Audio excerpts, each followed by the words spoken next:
Good afternoon, everybody. We'll begin this evening of the Ways and Means, Denton Public Service District.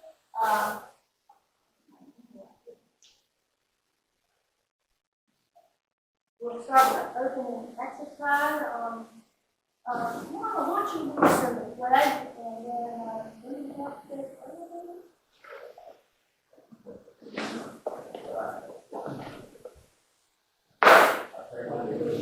flag of the United States of America, and to the republic for which it stands, one nation, under God, indivisible, with liberty and justice for all. This is all good. This is what the government up here today. Help us and guide us to do the commission, the work that you set upon us. Keep us in order, Father, as we do for due diligence, and keep us safe in each and everything that we try to do as we live on my praise. Amen.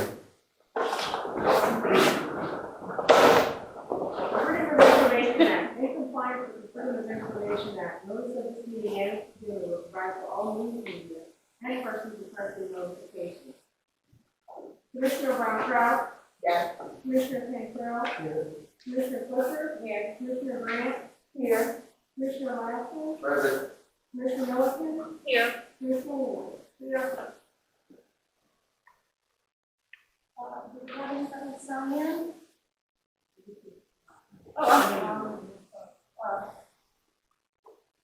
Okay, tonight we're going to have commissioner training in Lawrenceville and Postman, and we just take it away. Okay. Never mind, I did. All right, perfect. Y'all care if I sit and I'm gonna make this a little bit more friendly, a little closer on.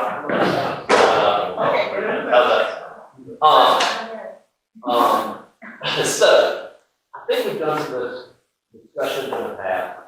Again, I'm Lawrence Glenn. I'm with Kirkland Law Firm in Columbia. I have historically served, or recently served, as Town PSC bond counsel. But in my role as bond counsel, I represent lots of cities and counties and special purpose districts all over the state. And so we've taken on some board training and some other kind of general government work as well. And as I was talking to a couple of members of the commission beforehand, I hate to admit it, but the special purpose districts are kind of like the regulated that style of local government. And there's a lot of kind of history for why that happened. And so the goal tonight is just to kind of walk through some high-level discussions about special purpose districts, about who you are as an entity, and then start kind of whittling down on some kind of deeper things that I know y'all are trying to accomplish in the budget season, as we start talking about a lot about long-term capital planning, how to actually finance and fund some of those capital needs through the issue of debt as a result of the rational and bond council. Talk about some executive session items, talk about generally the role of board members, and to do it as tightly as I can in front of us, because I know my role is to keep y'all here all night long. So there's a lot of stuff that we can unpack, and what I would offer up is let's start at 50,000 foot view, and if we need to whittle down and we get a little narrow, you'll let me know. We can always come back and revisit any of the stuff that we talked about today. But the goal here is to give you something to see that and to give you some ideas as to what you do with this. So there's some roll in my neck one, and we kind of talk about some of that together. So at the highest level, I just alluded to that. So as a special purpose district, you are what is a special purpose? So in South Carolina, we basically have 4 types of local government. We have city, county, special purpose district, and then two. So we're kind of the 4 local government bodies that operate in the state, and all of them serve the need. Under our 1895 Constitution, cities, so the 273 incorporated cities in South Carolina, they were granted basically all the powers that you could otherwise have to run and provide essential services in the government. So the Constitution says they can provide fire, they can provide police, they can do recreation, and then subject to referendum, they can do water, sewer, basically anything else that constitutes utility.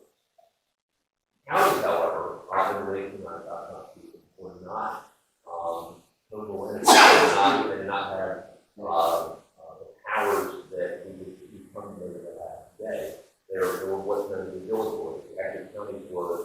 administrative arms of the state. Typically, if you read like some of the old textbooks, when it talks about the county administrator, it's not calling for those supervisors. Because up until the rule being passed in South Carolina, the counties had basic ability to pay for the very coffers and do some kind of way to do it. And as a result of that, they couldn't provide recreation, or fire, or solid waste, or all the other things that kind of come together the cities could do, which kind of explains when you start thinking through why some services exist, why the Carlson water system have a water system that is encroaching on areas of the town, because up until the creation of this organization in the 60s, that didn't exist. If you look up in the upstate, especially lots of special purpose districts that popped up around mill villages that weren't incorporated cities, but were popping up around areas that had access to hydropower. So you can think of a lot of fire generators that were incorporated up in that area, water districts that were incorporated up in that area. And so, because counties couldn't provide such functions, we had this kind of development of special purpose districts. And I think last count was over 850 of these. Some of them are still operating today. A lot of them have kind of gone by the way of the dinosaur, simply because they've been lost through time, and they weren't operating, and the county took over their services. But that happened in March 7, 1970. That's the date that the Home Rule Amendment to the Constitution was passed. As a result of those amendments to the Constitution, counties went from being general authority, only having those powers that were expressly granted to the legislature, to being home rule, which means that they now have all of the powers that are not otherwise prohibited by the Constitution, just like cities. But the problem is that up from the 40s, 50s, 60s, and into the early 70s, the legislature was used to counties not being able to do anything. They haul off into the special purpose district to provide constituent services in areas that were not in particular purpose.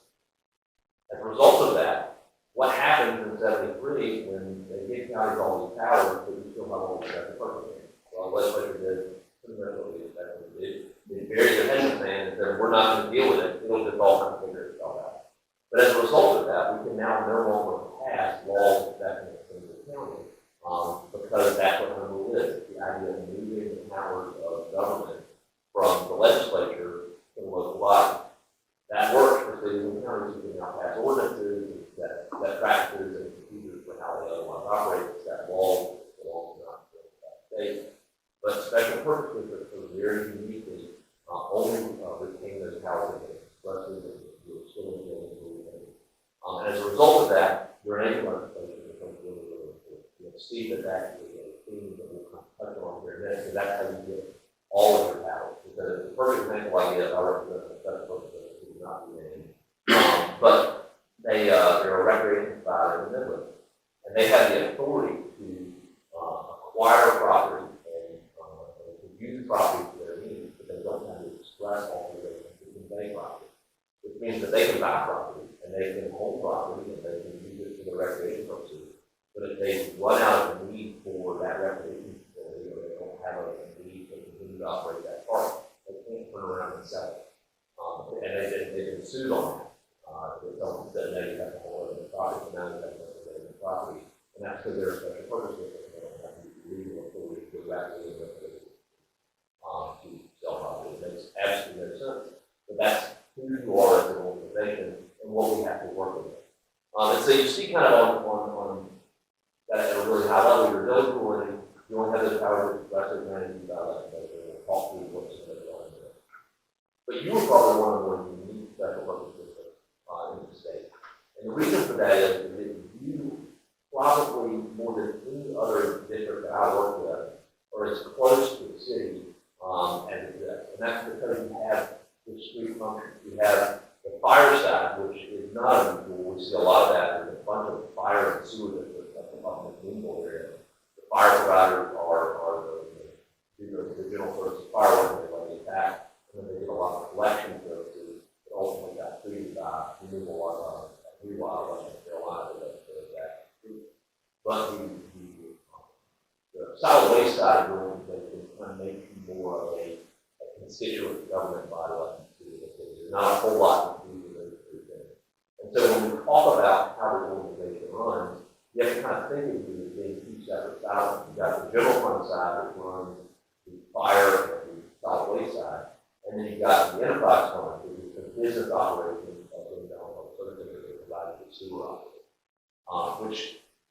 is a different budget function than you see in a lot of other programs. Most of them say, we levy taxes, we provide fire service, we provide finite amount of money, we provide finite amount of service. Y'all are dealing with all of those things, just like the city of Charleston, for that matter, that you can only deal with the way you're otherwise all that. So I alluded to it a second ago, this idea of how you were created. So you were created by the Special Act 498 of 1951 that was amended all the way through 1973. Interestingly, you were actually created as a board with a piece of special legislation that is, technically unconstitutional, but it's valid to do otherwise. So this gives you basically all of your powers. So you go to the next slide. So the board was created, or all elected at large. Originally, you were an appointed body. So the way it used to be, you were appointed by or recommended by legislative delegation and appointed by the governor. That's the way almost 80% of the special organizations they work. But then under the piece of special legislation in 1974, which was after March 7, 1973, which was the piece of special legislation for this organization only, you became an elected board. And so that doesn't change anything. You've been on the board now for 50 years. No one's ever challenged that. The board's constitution is perfectly valid as constituted. But if someone were to challenge you, that actually otherwise is constitutional.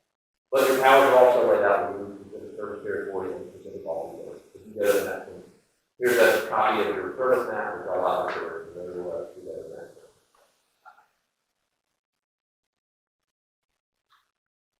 So this is a list of kind of hierarchy of powers that you otherwise have. So we talk about you only having the power to do the things that are intellectual learning and the naming of things. So you obviously have the ability to professionally exist, that's professional success. You can sue and be sued, you have a corporate skill. Those are all hallmarks of being a corporate body, a government body that's got on that all of that. But then in order to be able to run the operation that you run, you got to be able to acquire, purchase, hold, and use more than sell property. Now, there's a question of whether or not you're property because public.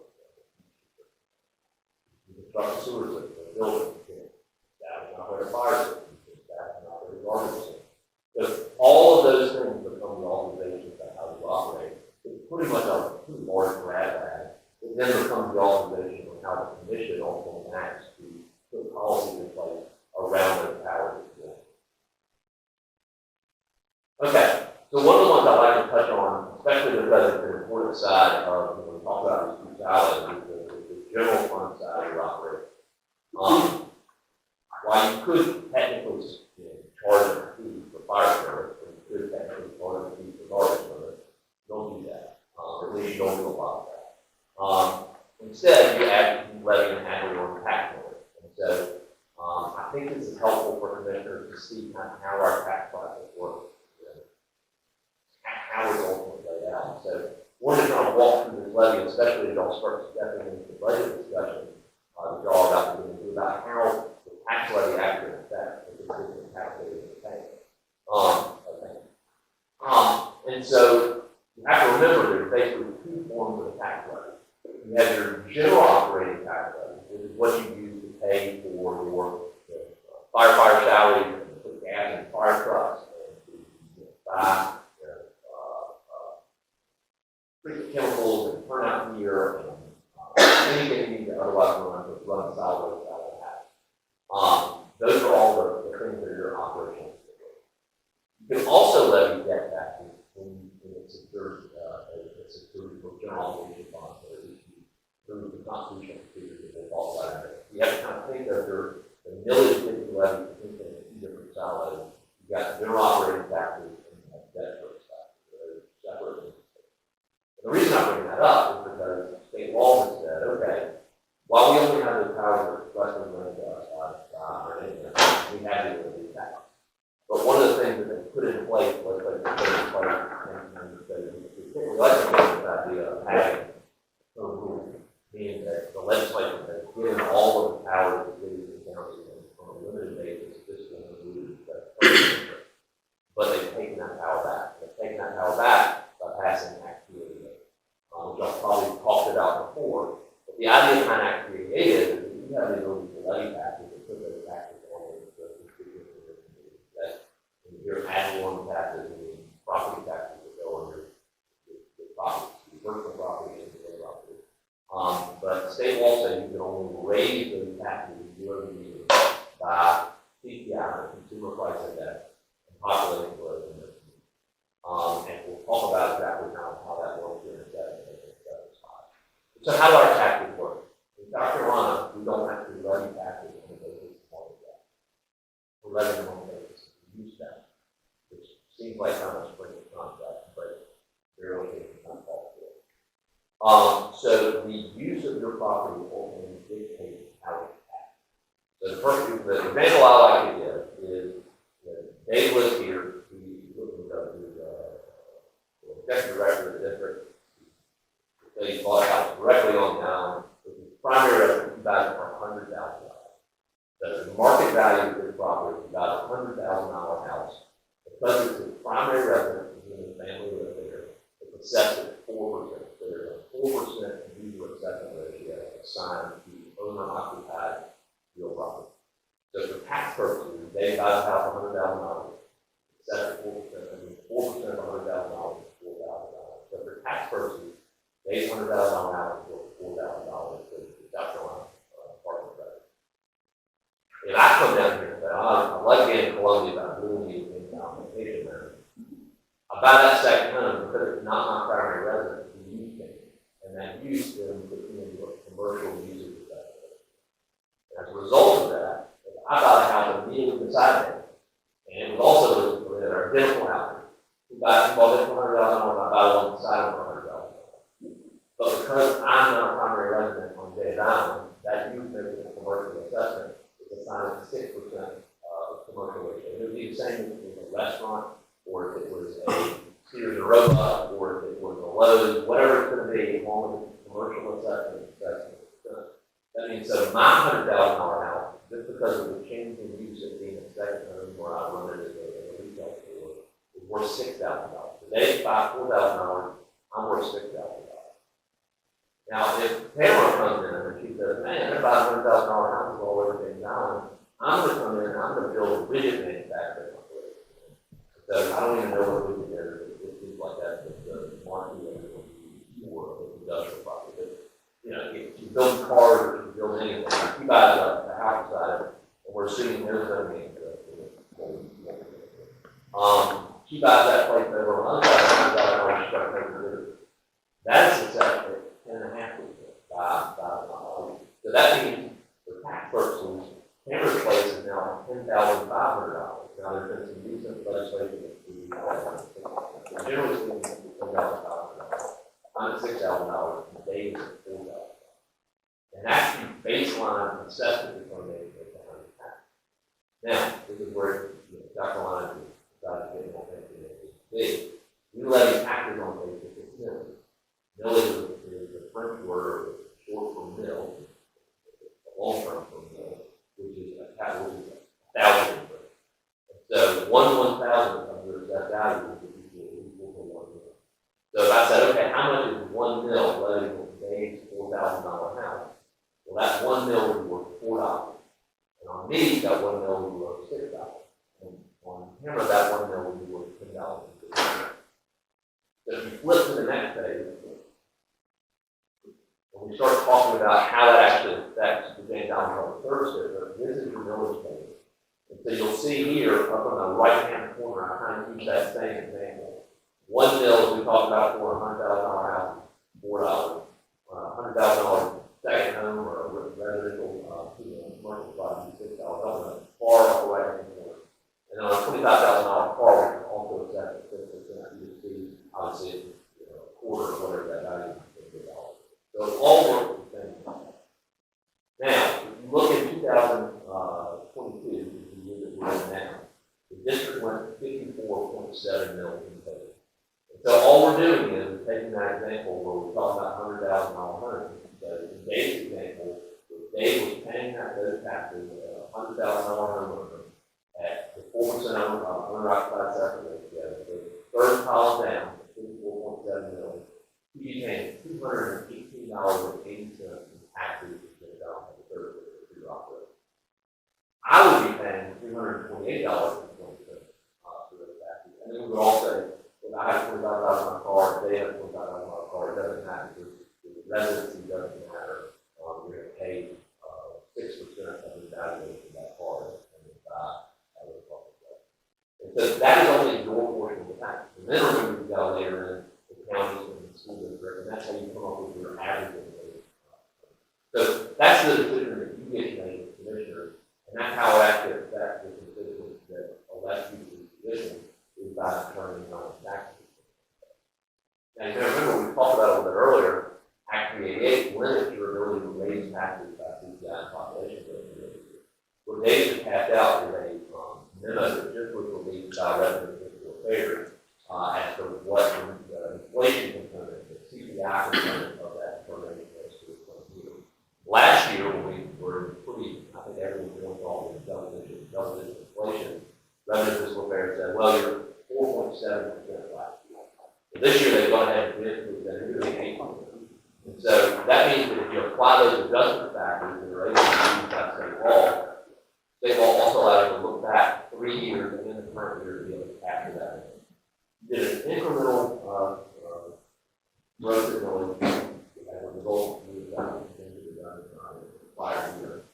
As we start looking forward to this budget season, as a result of those adjustment factors, you'll see the highlighted box about midway through the page, so 6.52. That is the amount of additional knowledge that you could potentially go up and still be within the parameters of state law should you be first. You can basically go anywhere between 54.7 and all the way up to 51.2 mil, which is the bottom column there in the middle. So you see the difference, that growth in millage would be roughly $25 on a $100,000 house, and be roughly $45 on someone $40 to someone in the section. And then obviously you lever those numbers up based on this. Does that make sense to everyone as to how the process works? What we don't have in there is population growth, that's still zero to that point, that doesn't come out yet. So that 6.52 that Lawrence was talking about, that will likely go higher because we had decent population growth in the county. Yeah, I don't think that they're going to stop moving to South Carolina, and certainly going to stop moving to Charleston. No matter how hard we try to get them to stop, they're going to keep going. I'm saying we're certainly going to have it's very good. Okay, so that's generally how your taxes are levied. So we talked about at a very high level all the different enabling legislation that we have, which is the specific authorizations that you have to operate. Now, because the legislature can no longer call off and pass legislation affecting only the district, now that's happening. So the city legislature can provide and things like that. Again, it's unconstitutional, but it's valid. There are also general laws that are general purposes. So the way you now begin special purposes is you kind of aggregate them. You have to have generally applicable laws. So there's a whole smattering of generally applicable laws that are also available to y'all. I've listed them here. There's only a few of them I'm going to generally touch on, and then you go through that one. First one is the express statutory provision for budget adoption. That's in 6.80. Y'all are about to get into that process. It's the only provision outside of some general state authorizations that y'all have to require y'all to hold public hearing. And that public hearing requires 15 days notice in advance of the date of that approval. We got that in the newspaper. But one of the things that clients would ask me all the time, and it has a lot in it, it said, well, we're working through our budget process, we didn't get it squared away, we operate on July in the fiscal year, what happens if we don't get it? There's no such thing as a continuing resolution that exists under South law. Only authorization exists for any local government is 6.8 that pays tax. That means that in order to be able to, that's why you start now for longer than that. But that's why we start the process so that by the springtime, you generally have a sense of how your millage is going to fall out, where your utility rate is going to fall out, what your capital plan is going to be, because all of that gets built into the budget, and you need to make an adjustment to that budget, you need to go through that entire process. You can't just hold over your budget for 5 years. And we could do that to require public hearing and you got to adopt it. And then by state law, it is illegal to make an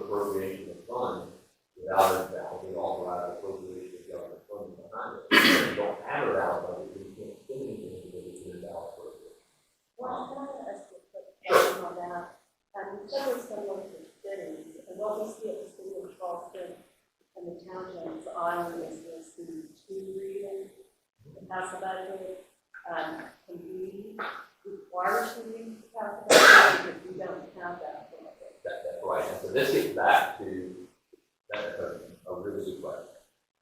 So you're deliberating, which means you only have the power in the specifications about legislation. You don't have quasi rulemaking or judicial authority or quasi legislative authority like the city or anything. There is express statutory authorization to pass laws and make that power. And that takes 2 readings, sometimes a public hearing at the city level, 3 readings and a public hearing at the county level. And that's expressly statutory. You don't act on ordinance because there's no authorization to act on it. So you only have the ability to take action by resolution because the things that you're doing that are expressly to everything that is authorized by law. So at a really high level, the distinction between you and the city is you don't have legislative decision making. You have policy making authorization. You can't legislate. And that's the distinction, and so you don't do it all. Historically, we've all done a lot of stuff already. Good things about the doing. You can blame me. I was the person that said, hey, you don't have to do things that way anymore. You can be a little bit more nimble because you have that authorization to simply take a single action and a single meeting. There is, however, nothing that prohibits you from saying, hey, we want to slow this process down. We want to have more input. We want to have more public hearings for this particular law requirement of law. No one is ever going to have a problem with being more deliberate, slower in the process, but it does need some flexibility to act if you are like this. You only require that by it. There we go. But these, and don't keep any of this stuff in your record. It'll be a good time to have in your back pocket if you need it. I bring this one up just because there are some restrictions on investment. Having funded clients, Ed will probably tell you this now. Every banker in the state has decided that they're going around looking for people that want to invest. Yields have been so low for so long that there's not a whole lot of, there's a bunch of account demand and emergency on the sideline. If you want to invest your money, you can't go and invest public money in the stock market. There are express statutory limitations on that. 6, 5, 10. The provisions are able to limit you to invest in U.S. Treasury, agencies of the U.S. government. You can also invest in municipal bonds and similarly rated institutions.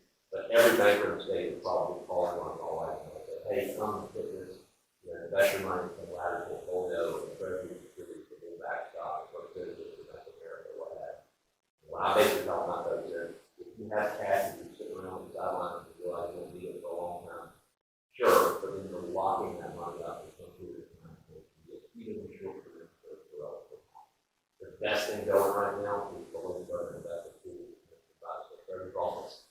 Literally is quick at really high yield at the point of 75% for at least cash out basically over time. So to the extent there's a policy discussion, we start talking about some of the ideas of the policy. That's a policy that probably should be considered by the board, what is the long term investment in strategy. Especially knowing that you're dedicated the door being down. And I don't know if that happened already or not. But yeah. And what I basically found is that you probably will get about the same amount of return after their fee, but you're locking that money up and you're paying someone else to work in public money. It's not very good. Just a whole other kind of smattering of provision. I will say one of the things, and this is why it's clear law, so using the legislature, there's a general parameters of Title 6, Chapter 11, kind of what it is. Every time they make an amendment to the general statute, it's stuck in Title 6, Chapter 11. Some of them are applicable, some of them are not. You have to get kind of nuanced with exactly which one you're able to use and which one not. But generally speaking, all of those that are there, the one I just want to point out is the very last one, especially when they were voting on the bill. It's called the Congress get rid of special purposes. Next to impossible. So we talked about it before, and we covered that balance. That being said, someone is working out for you that in order to do it requires 15% petition of all the qualified electors in the community, and you have to have a majority referendum. You guys go out there and solicit citizens to be able to have the organization like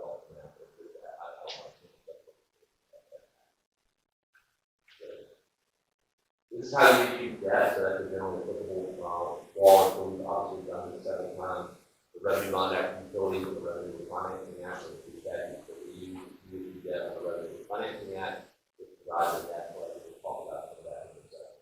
There's also step, authorization for issues and all of these, and that's 611, 810, and 611, 410, both of those, 611, 410, one of the main thing is not as big an issue for y'all, if you are committed to the road on time.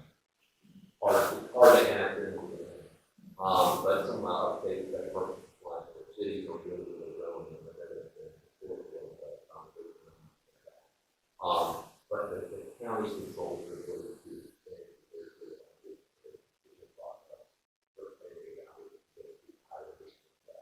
but the only other thing, the basically are two things that the county council has control over. That's the expansion of the boundaries and the issuance, they don't have to look at that. I don't think we have any commitment in boundaries, but they're all planning institutions and all look at that, and that requires for that to be all that. All right, so. Are you sure about that? Because Charleston County no longer has to do our boundaries. Different. So this is that your budget is Different from the debt. The improvement of the authorization of general obligations. That's what you're saying, Jeff? 100%. Okay, thanks. And you'll see for the longest time, a lot of the things that were actually being amended through your statute, through your English, quite figure out why this is happening.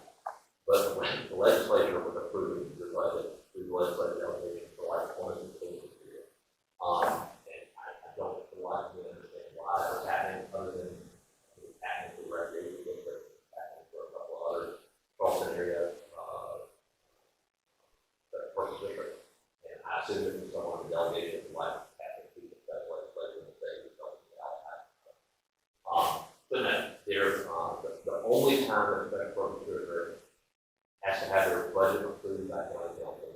If you're an appointed body that has bypassed your general obligation changes, because bypass or operating tax levy alternative, you can go to county council to approve the budget. The alternative would be if it was actually in the main legislation that you're required to go to council for approval. That also doesn't exist with your current bill. There are special purposes who have that authorization. If you have council, you must have your hand process. And what I would argue, any special purpose is the legislature that's a degree of kind of legislative creativity. Which is also the argument I would make. You shouldn't have to go back to it for approval of general debt, but they also have to talk about that purpose. There's a couple of times I've introduced legislation. Everyone just really does a job about doing anything good. That's around the actually also does it.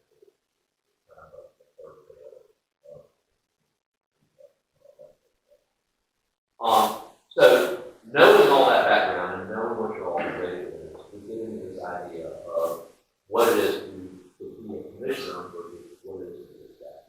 So what I basically tell all my special purpose clients is what your responsibility is to set policy in the organization.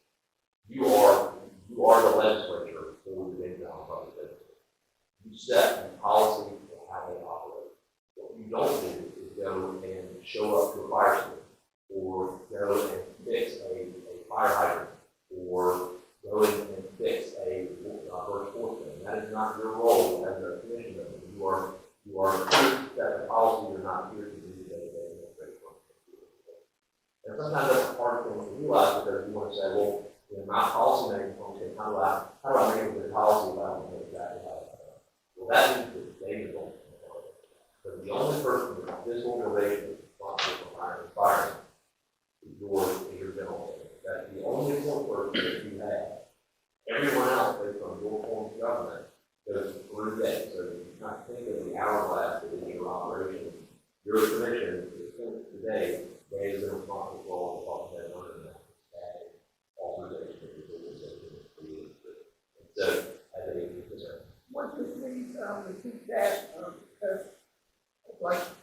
Okay. So at a policy level, the commission is responsible for setting policy. The only employment level decision that this board has runs through your general manager. The general manager is responsible for the day-to-day administration of this organization, including hiring, firing all staff, including department staff. There is no independent discretion on special purposes like you have at the city. So, for example, the city has several different forms of government. You have a strong mayor where the mayor actually serves in that factory, the way the city council works. He is the chief executive of the organization that the hire department. You could have a council form of government where the council hires the administrator and all the departments. Or you could have the city manager form of government, which is effectively how we deal with that. We work with the hire city manager who then runs all the day-to-day functions, including hiring, which is the way special purposes ultimately work. So when you're setting policy, you ask yourself,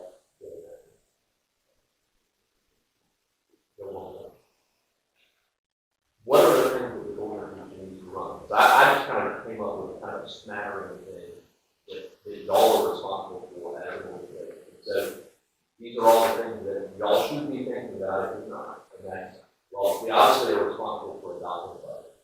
That's the highest and best use. If we don't adopt a budget, we can't move from one day to the next. We can't write checks. We can't spend money out of public treasury. We can only do those things that are expressly authorized to a valid appropriation. From a financial standpoint, how you make determinations on investment, how you decide to file your tax how do you go through the process for borrowing money? What are the procedures? State law procedures. But what is the process of individual committees for reviewing your capital?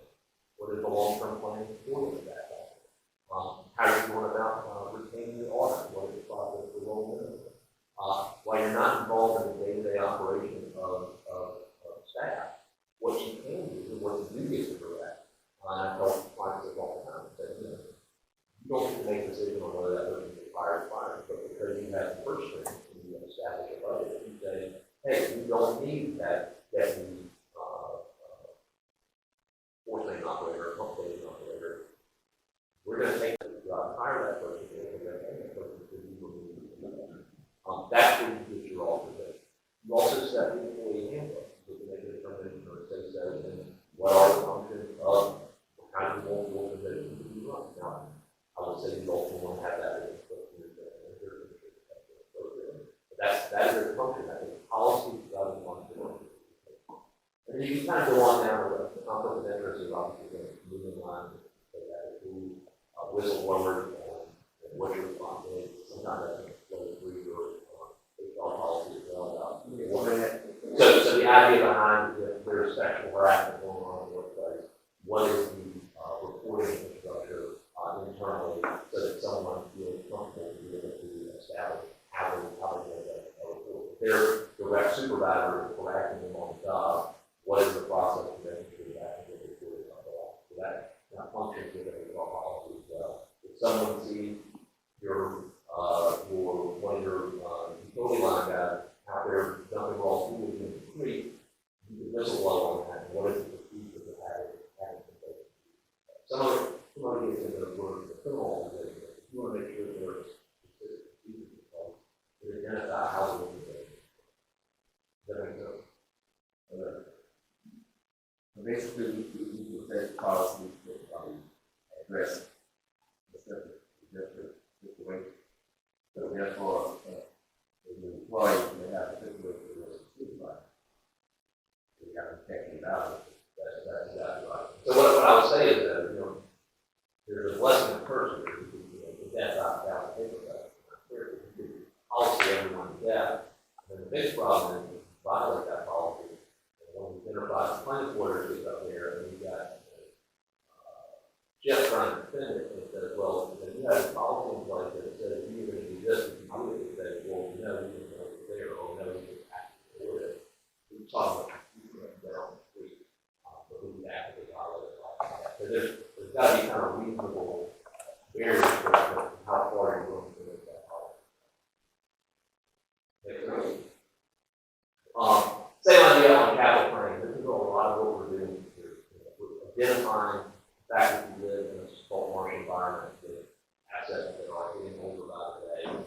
One of the major functions is making sure that the customers who have been successful customers on the system for a long time come to appreciate the level of service that you're getting from the sewer system, the fact that it's done on a regular basis, the fact that if their house gets on fire, that someone can go and be there. In order to do that, you got to make sure that you're taking care of your assets, that you're regularly reviewing the asset list, making sure that you're addressing every other way to pay that. Exactly the reason we've been planning this station number 2 for as long as we have. And not to mention now, it costs, it takes 3 years, 2.5 years to go to direct that fire truck to be able to actually do it. So some of this stuff comes, we budget on an annual basis, but some of this stuff really is a longer-term capital need because it has a long useful life. Where a fire station, theoretically, should last you 30 to 50 years. You want to make sure if you're doing it the right way, you can serve multiple generations of customers. So those are just some other kind of general ideas of the cost of this. Right. Sure. On some of the budget scenarios of the city, for instance, if the administration recommends a certain rate for employees that's going to impact the budget. And right now, by all governmental bonds are looking at raises and cost of living raises and what those are going to be. And we see where the bodies make those decisions, when recommendations are brought to them. So, are we able to creep into that because it impacts the budget or what raises are? Yeah, and I think so. Some of that comes down to why we have Ways and Means Committee. It used to be for a long time, I think, the budget was kind of prepared by staff. It showed up and was like, hey, we spent a bunch of time pulling this together, trying to figure out whether or not all this stuff is balanced. Because at the end of the day, if you're doing zero-based budgeting, revenue you got to be good. So if you're going to strike from one, you got to strike from somewhere else. So I think those conversations absolutely need to be had. You just like to know what to increase. Sure. Budget, that's the way. Absolutely, that's definitely within the parameters of you as a commissioner. The question is, if the board, you do that in a committee here, and you do that in a full commission meeting, or you doing that independently as a commissioner? Because only, our body only has the power acting as a constituent body. None of you have any power to act as a constituent member. You've got to have the 4 votes to be able to take advantage and make that determination. So that's the fine line of being able to make your commission work. Yes, certainly, by all means, you have been elected, and your responsibility is to dig in and make sure you understand the process. But if you also recognize that you're going to go out there and hang your flag and you're never going to get to a president's task, there's a battle fight and maybe that. And I think that's a part of being able to figure out how to make these commission operations work. And what is that? How do you set it up? Because at the end of the day, you can only meet so many times before that day becomes so. Just briefly touch on executive session, just going to note a couple of members. So you are also subject to the Freedom of Information Act, with the general parameters around how it kind of serves 2 functions. So the South Carolina Freedom of Information Act serves effectively 2 roles. You don't see one side of it, and that's on the document production side of running an organization. So they get hit with a request to produce copies of the agreements with Cross and Water, but on public bodies, you got to respond to that, turn those contracts. But then there's also specific rules around how you run meetings. So that deals with executive sessions, that deals with constituted forum, that deals with how timely your agenda has to be published. We know that agenda has to be published 24 hours in advance of the meeting. You can't win the agenda in that 24-hour window. It's all that is posted on the website. Everybody expressing that you can't get around the extent of the time and you shouldn't bring it up. I bring this up around executive session because I think it's probably the one area where a lot of folks think something can be done or think it should otherwise be discussed. The first one that everyone recognizes is pay back to that is an absolute thing. And there are parameters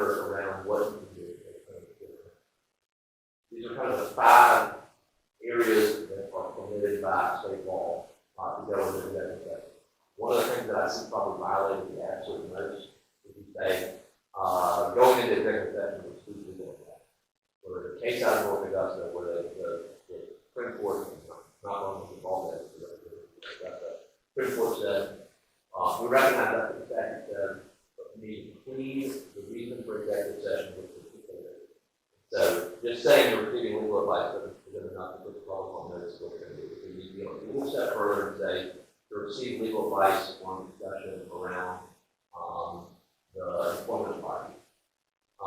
And that is sufficient, the otherwise to be held. But when you go into executive session, remember, there's a privilege that only applies to the commission. So anyone that you're there, you're receiving legal advice, the attorney-client privilege, the privilege that is given to the body as a whole, it's not given to any one member. As your lawyer, I represent the commission as a body whole, not one employee. Same idea on the executive session. Not one of these ways the executive session is our body. In order to be able to waive that, you would come out as a policy at the resolution that says you're deciding we're not doing that. You as an individual don't have it all for you to go to that.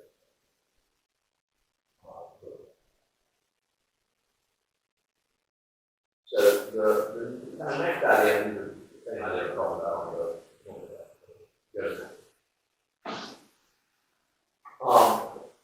the one that I think probably I just don't think y'all need to post this out to this because someone is going to have to confirm on this. And at the end of the day, you know that anytime you have 4 member reviews that come together, and it could be, you know, a 3 member review if there was a meeting committee or not meeting the whole, or have whatever small committee you have.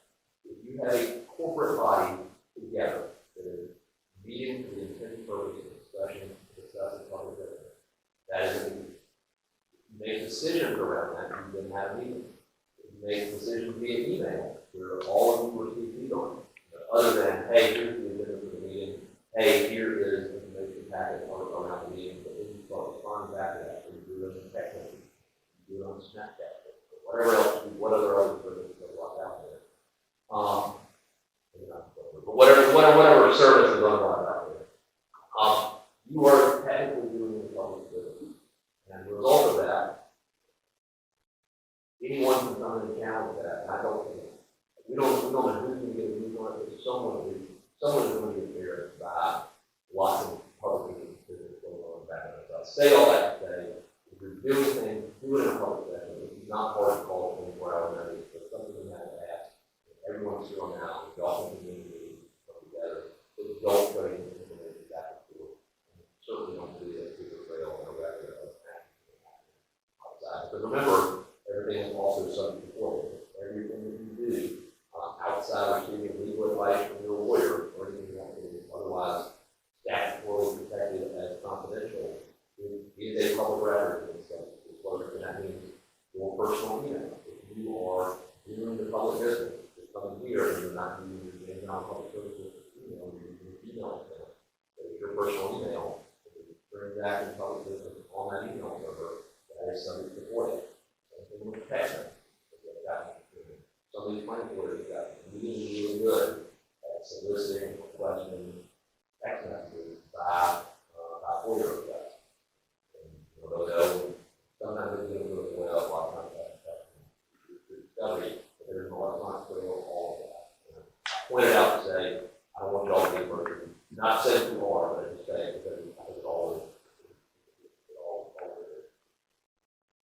All right, we'll talk about that. So as we move in, and we're going to talk about budgeting, we're going to have to get through budgeting as well. I think we can talk about reacting to our resolution, financial control, we touched on that as well. So we're going to hit kind of the last minute here, not the whole day, I think. So we'll see if it works. What the authorizations that we have at state law for. So we're basically have done 3 of the main ones that all been happening. So the first one is your obligation bond. And when you revenue bond, what we typically do is do system and it's some capital needs for the authorization. So let's go to the next one. And when we talk about bonds, guys, we're super fancy terms on loan and making bonds about themselves, it's called something else. It's just fancy terms on loan. And we talk about the very first slide that we hired that you can't go to all of the bank account. You can't put a mortgage on City Hall, you can't put a mortgage on your operations center. Because the whole purpose of doing business is that those facilities are public. You have to have it to provide services that you are about to provide. And so the Constitution has said, okay, we're going to lay out some parameters around county borrowing. In the local government, you are able to borrow money and tax to it. So really high level, we got state law authorization for how you borrow money. And federal law recognizes, hey, hey, you're local government, you can borrow money. If you borrow money, the money that you borrow and the lender when they purchase it, the interest income that they receive is going to be reduce that carry forward. So one of the things we'll also see in the format I think next week is a reimbursement revenue, which is protecting you, it's not doing anything other, not dedicating you to a particular course of action.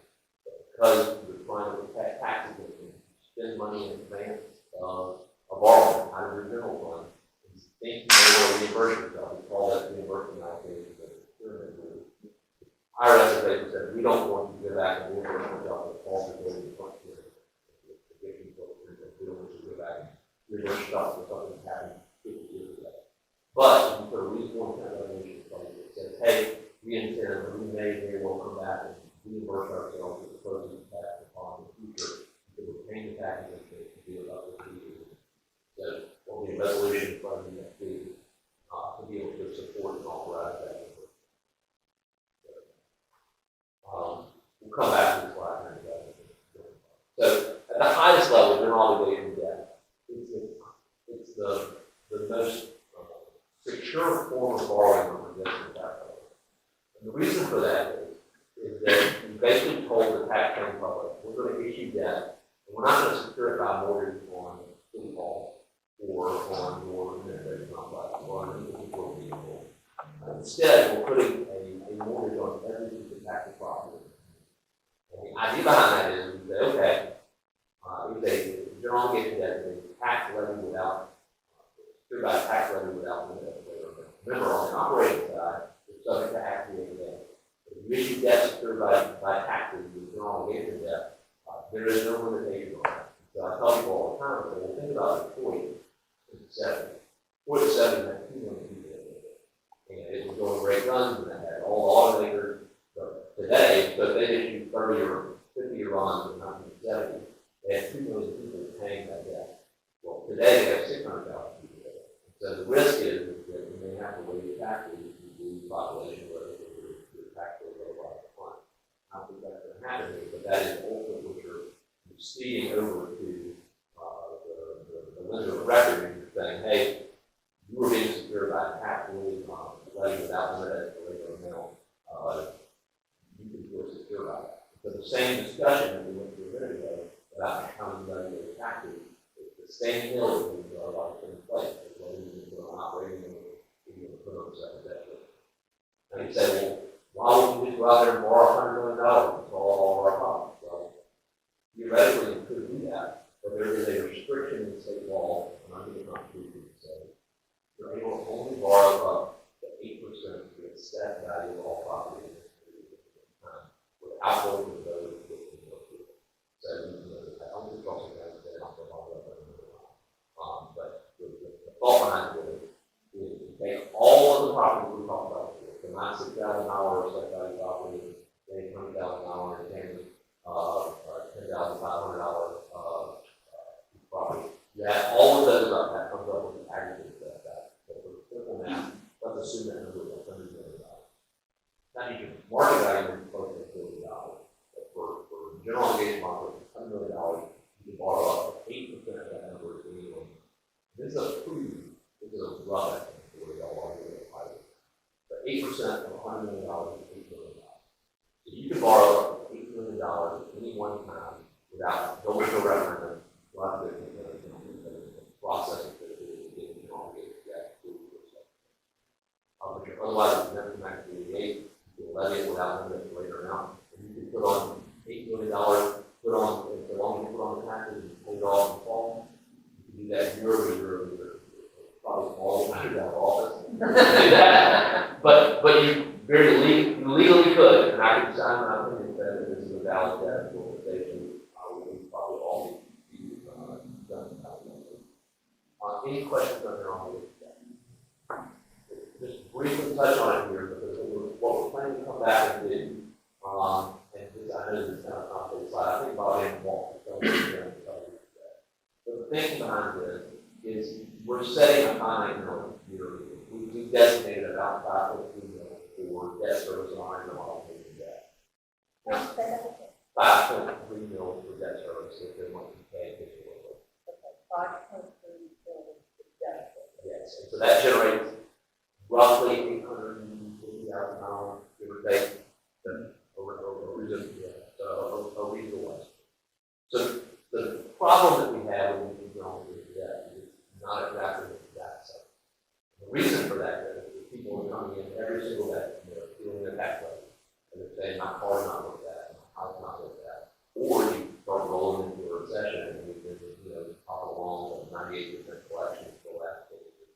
And all of a sudden the collection rate goes up to 90%. And so, you think you're going to generate $250,000, you actually generate $700,000. What you don't have to do is go out and issue a supplemental assessment or anything like that. There's always a little bit of an overlay, just simply because that's the way it works. And so we accumulated a little bit of a balance in our debt service savings fund, of about $1 million, which you'll see there under the policy.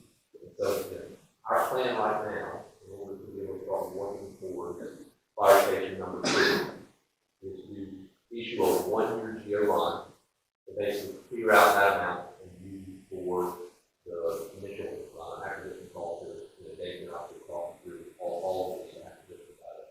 But in doing that, there will be no tax implications to the taxpayer at all. You're simply just clearing out an account that you otherwise can only use to pay debt service on dollars.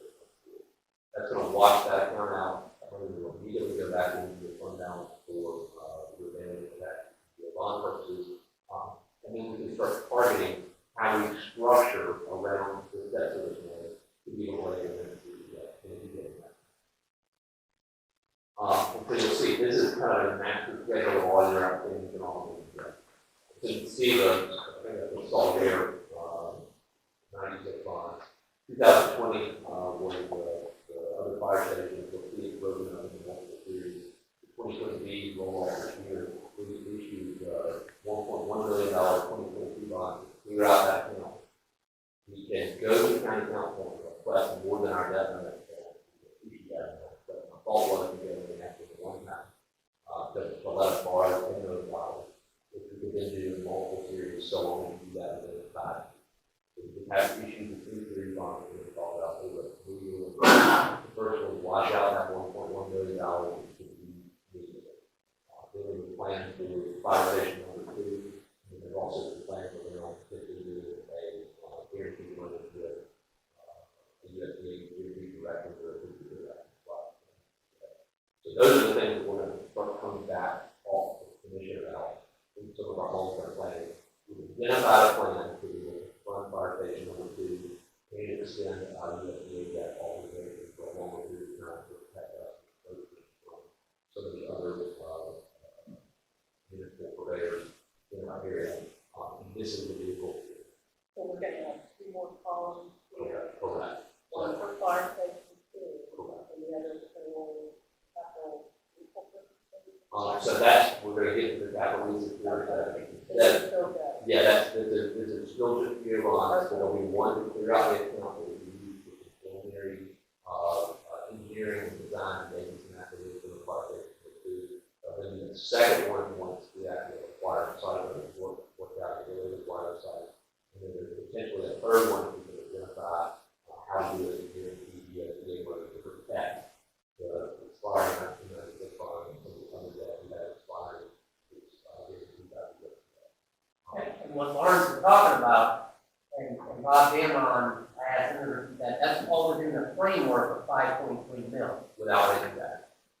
So what Lawrence and Bob Damon, what we kind of put our heads around was how do we do this with the current 5.3 mil? And that is the message. We can do this and get a fire station number 2 within that 5.3 mil and not have to increase the debt service mil. And have another 26B protection to keep other That- entities from. That would probably be separate of fire station number 2. That there's some limitations that we have on the very active fire station. But we're still identifying that and are working through. So we don't owe any more obligation bonds that are older than 1996. Correct. The revenue debt. But you think comes to us like we're borrowing a lot now. Yeah. And Sure. all of a sudden, Sure. boom, since 1996. Yeah. All of a sudden, it's 2020. So, several of these have also paid off. So there was a series of bonds that was from 2010 that paid off. There was a year bond in 2010 that paid off, but then that was issued in 2020. They're not on here because obviously they figured that out. And so you'll see the 2020 A and B wrapped around those, and you just kind of grab that. And you'll see the way they were kind of deferred on the back end, so you can come back to that a little bit. So the thought was we keep that 5.3 million solving for that part of the theory that or without making taxable. So it's all been part of the longer term plan of building a capital plan that works for your needs without overburdening the taxpayers. We just have to act so we can. We can certainly provide that and we can Yeah, just follow to see on. what that debt, line. A lot of years, and I don't know whether all the actually got it, a lot of times, did they drop a separate line for that? Because some others don't do that, others kind of belong everyone in there together. You don't say you're operating. But they can, you can see them separated. If we go back just a second, talk about revenue bond practice.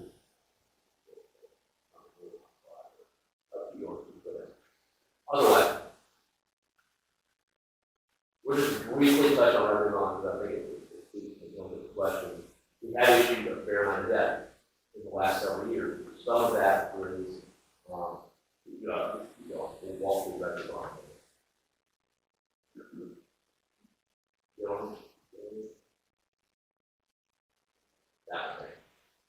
So the Constitution says, okay, outside of the authorization of taxes secured by, or debt secured by taxes, you can also issue debt secured by a source other than a taxable item, and that's what we issue debt to debt. So we talked about at the beginning, you kind of have these two separate silos of your operation.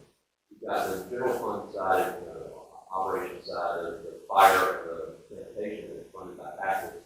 And that's really what you use the general obligation debt to do this fund is improvements for the sanitation and for the fire program. The sewer system is for accounting purposes, the enterprise fund, and it's a separate business enterprise that is treated as such, as opposed to standalone based on the rate control. And so, obviously, there's a lot of money that's flowing around the state right now. There's ARPA money that's about to get released. I think there's been relatively successful grant money, other sources involved in the project. And you've made really, really good use of the utility bond program, which is a revolving money fund at the state, which is at its historical level for the last 7 years. If you don't recall, it is the state master bond resolution that maybe working recently to be able to bring that document forward. In the process of that, all those outstanding that were otherwise for which release not a ton of money, but several $100,000 back into the enterprise fund budget. We don't have an immediate plan for coming back for a revenue bond authorization, but there are SR projects on the horizon. A lot of that's going to be dictated by how much of the state grant money is approved. And of course, today, one of my part about talking on the way in, all that money will be announced in March, and I'll look at that's going to push it to April, and that's early in the year. Appropriate for Senate side of the budget, for we said $5 million. So I think fingers crossed that money can be had, but even if you get $10 million in state money, you still got a match payment associated with that, and you've got projects relative of $10 million. So I think just knowing that authorization is out there is a separate authorization, but it's all part of that unplanned discussion around how we're planning capital, how we're comfortable with our rates, and then we've got our rate analysts who draw in and make sure that your rates are in line with the here, that there is a plan for increasing the rate, given that has fund that obligation, but also recognizing that it's cost of utility operators, and cost of people, that's on about 30%. The cost of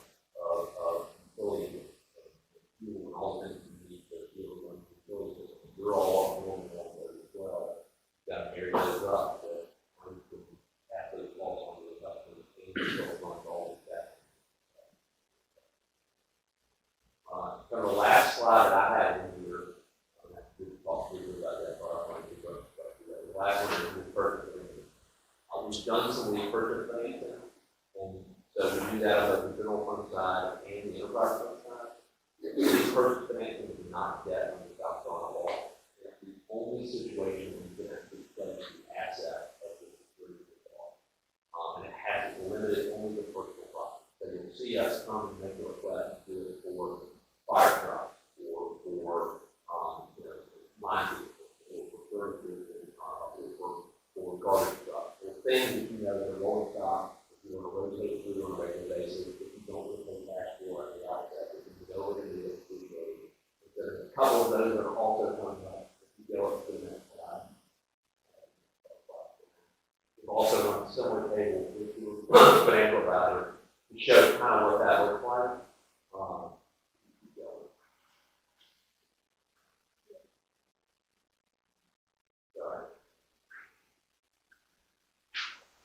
The key to these first arrangements is that there's an express provision there that says it's subject to appropriation. And because of that, it's not debt, because you as a board get to make a decision every single year whether or not you appropriate funds in your budget to be able to make that payment. With the kind of thought being that there's more obligations and take funds available to go through that rolling truck or that fire truck, which meet with this, which is you only, and so you can continue to make payments. So there's a whole litany of those alternatives. You'll see that there's been a lot of it we've done in the last several years. That may be what you're kind of thinking about from some of the that we've done more recently. The thought behind that is it's frankly cheaper to go out there and borrow this money and finance these vehicles with a capital program that you know you're rolling over, that you're rolling through, set aside, flat down in your budget, solve for year over year, as opposed to coming out and buying that truck directly out of pocket and know you can start paying for it. If you know that garbage truck has 5 years useful life, there's no reason to pay for it today when you actually have money set aside and budget to do it, especially when you only need to do it today. And then you know that you can get a regular routine of rolling with it. So that's what's coming to you at the meeting Monday. There's an authorization for $3.4 million to do that whole smattering of equipment related purchases that are kind of long overdue. Knowing things that are delayed, that they're trying to get it right back to the we want to have the funding available, and then that being built into the capital plan, so we know, okay, internally we're keeping the extra of what our capital facilities are, and we're also building our schedule. And you'll see here, there's kind of a natural drop off. There's that here, we can increase the issue that gap by adding $300,000 of debt on the column page. You'll see it bumped our annual payment up to the neighborhood of about $900,000 a year before we drop that down. And we see the following to that would be the 5-year borrowing. It'll be our regular routine following 5-year borrowing. So we back around that. So we're never increasing our annual debt service more than that $900,000. It would resolve the number. We know it's there. We go out and borrow that. Keep the number flat. So we're not putting that burden back on our rate payers, but we're constantly putting it over our fleet on a regular basis. So that's part of the long-term kind of capital plan. And because you are trying to multi-year district, you got to do it for the general fund, you got to do it for the enterprise fund, and you do this vehicle thing to also look at that. And I know that's an awful lot of information. In the last hour, I did try to keep it really close to that. But any questions at all? Just give us a little update on everything you talked about. Okay. So, at the high level, the thing my goal today was to discuss is to make sure you all have a general understanding of who you are as a person, what it means to be a better person, how you're created with your name on it. The fact that you are limited by the provisions of your name on it, that you do things to what it is. That becomes the benchmark and the baseline for how you as commissioners set policy around how the organization works. As you start thinking through, as you're going through board retreats and discussions around budget, thinking through the policies that this organization needs, a lot of that is going to come from staff. There has to be a reliance on a person that you hire to fill the position to run the organization the way you would like to see fit. And I'm not putting them on the spot, but if you don't think that thing's done perfectly,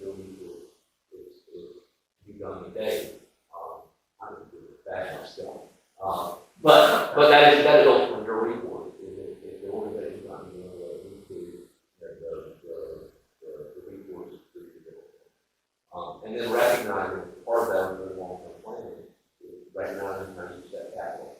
What other policies do you follow to ensure organization, and then how you ultimately fund all of those operations. So it's not organization. And acquiring money is not a bad thing, it's done in the right way. I think that's exactly right. You know, the thing I tell people all the time is there's borrowing from that borrowing money, but there are also recognizing that these are a lot of times long-term capital assets.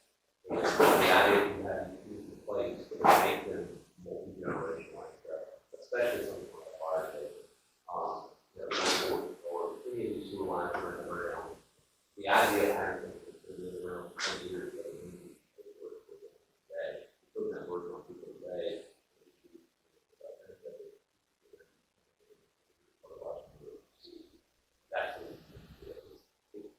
A lot of times we run government, we run our government because there's someone else to pay. And the party line doesn't hold the draw. You want to pay for it as much as the cash you possibly can. But sometimes it doesn't work out. You know, how many special purpose stations do you work with? 30 or 40. 30 or 50?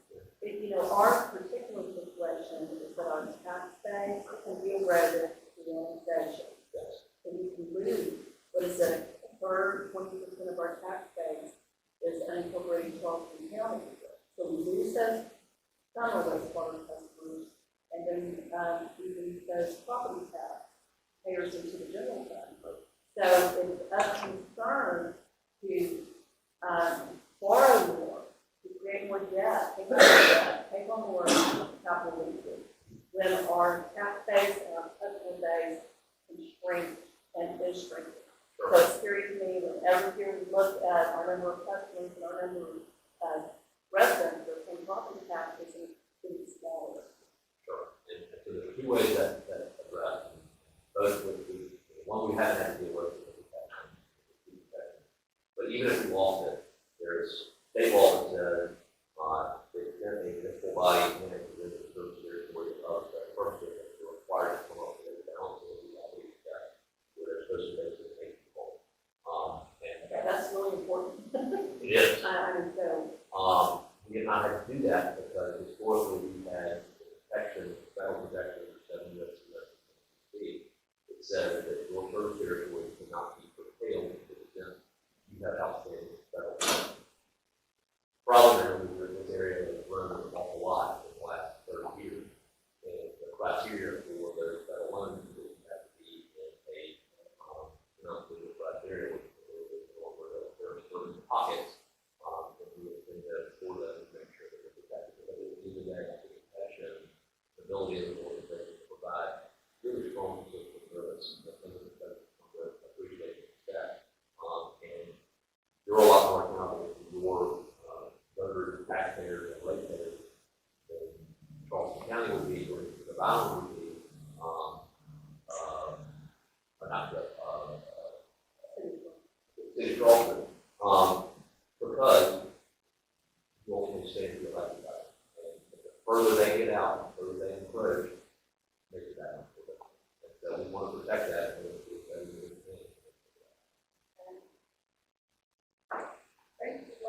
So every time Lawrence comes, right, we're talking about yield bond or capital leak on the general fund side, right? And then he's coming back because he helps us issue the SSES, which is maintaining the lines and lining the lines and the manholes.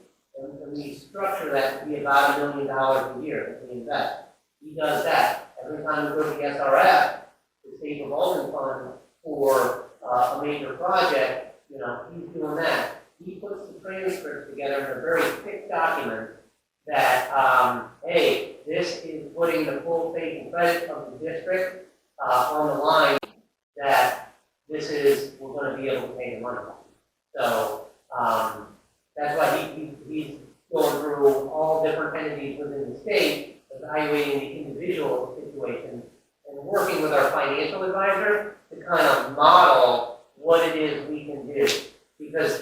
not gonna sign off on something where, hey, let's go borrow $100 million.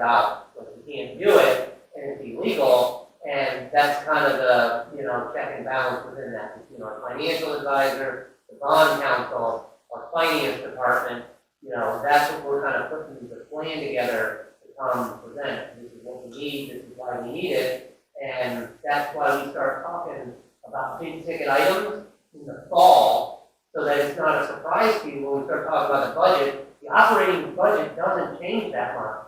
It's the big ticket items, and that comes down to timing of when we can do what, because there's only so much in the way of resources that we need. So the model and the revenues to see how those revenues can support these long-term obligations. That's why when the auditor came, there's a whole section in all those long-term obligations.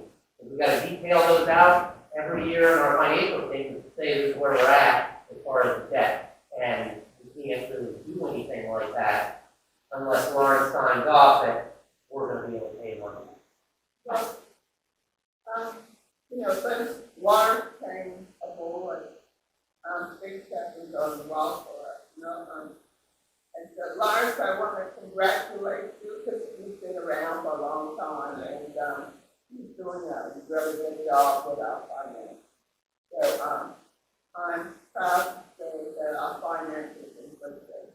So Lawrence, I would love to take credit for that. I'll give that credit to your staff. No, what you have been a blessing to the CSC, so I need to tell you, just in the country that you know. How it's going. Thank you so much, and, thank you very much. Item number 4, Yeah, this was super helpful. Perfect. Thank you. And that I'll say, this doesn't mean. We'll call you back, Lawrence. Yes, if you need anything else from me, don't let me know. Thank you. Year 24 draft budget presentation by our finance director, Ed Warren.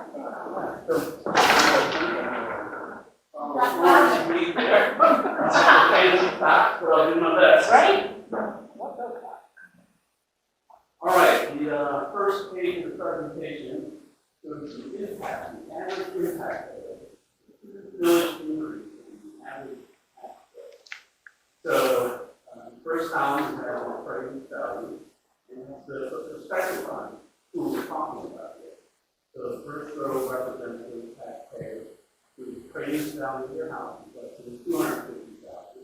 So the next row is 250, 400, and then those that have appraised value over $400,000.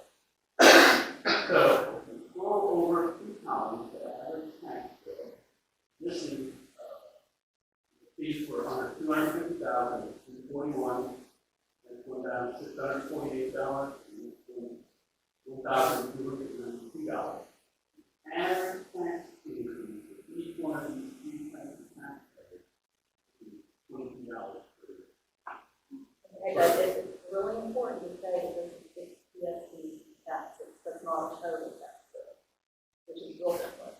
So that's why when I was looking at this to get ready for the meeting, I got really confused because our tax bill is $1,200 a year, and we've got a low value on our house, so this is just PSC, But I'm only talking about PSC tax. what we've got here. So why I had Ed kind of do this and delineate, when in fiscal year 22, we asked for a 3.5 mil increase. That was $41 for 3.5 mil.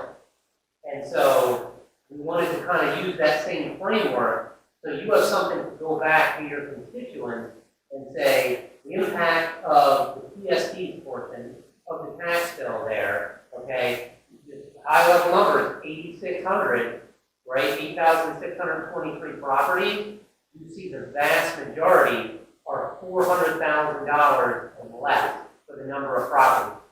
And so what Ed is doing is delineating that between all of them to say $22 is the annual impact on average for the PSC portion for 2 mil. And what you have to understand is that 2 mil is going directly to supporting a 2% COLA for employees effective the 1st of July, 2023, as well as continuing to maintain the merit system. And the merit system employees can get between 2 and 4% based on their job performance. And so what you're looking at is very similar to what the city is increasing taxes a lot higher than 2 mil. And they are dumping that into salary because we are competing for the same staff to drive truck, to respond to 911, and respond to pumps. So that $22 is basically paying to increase the salaries of 2% COLA and merit increase for the employee. And, when I'm telling you, Lawrence, we could go up to 6 mil, over 6 mil. I'm asking for a third of that. And that's to keep up with the costs associated with staff. And that's why I went ahead and put that together. We're talking, less than $2 on average per month that you can take back to constituents and say, this is what it costs because we need to maintain COLAs and increases for our employees to remain competitive in the area. So we are subject to inflation. All right, moving on to the budget book itself. I will direct you to page 2. And this is the budget summary. And it's broken out top third through the left-hand column, that's Fund 1, that's governmental operations, Fund 2 in the middle, that's wastewater operations, and then Fund 3 is that service fund where we pay the principal interest for our general obligation fund. So if you look at Fund 1 there first, you will see that total general fund revenue for FY23 budget is $9.9 million. For FY24, it's a $2 million increase, that's $12.5 million. That also includes capital lease. So that's that temporary revenue I was telling you about. Instead of buying outright, getting loan proceeds and paying it fifth every year. Is that total? That's capital lease. You get the money now and you pay 1/5 every year. Instead of incurring the cost of the equipment. All right, next is general fund expenditures. We have it listed by cost center, administration, fire, food, solid waste services. What I'd like to point out there is in the fire services, you see the difference in the far right hand column between the fiscal $2.3 million. That's the difference. Moving on to the wastewater fund, you'll see the first row is revenue in FY23 is $14.1 million. In FY24 it's $13.5 million. So the revenue went down, but that's because we had a significant property sale in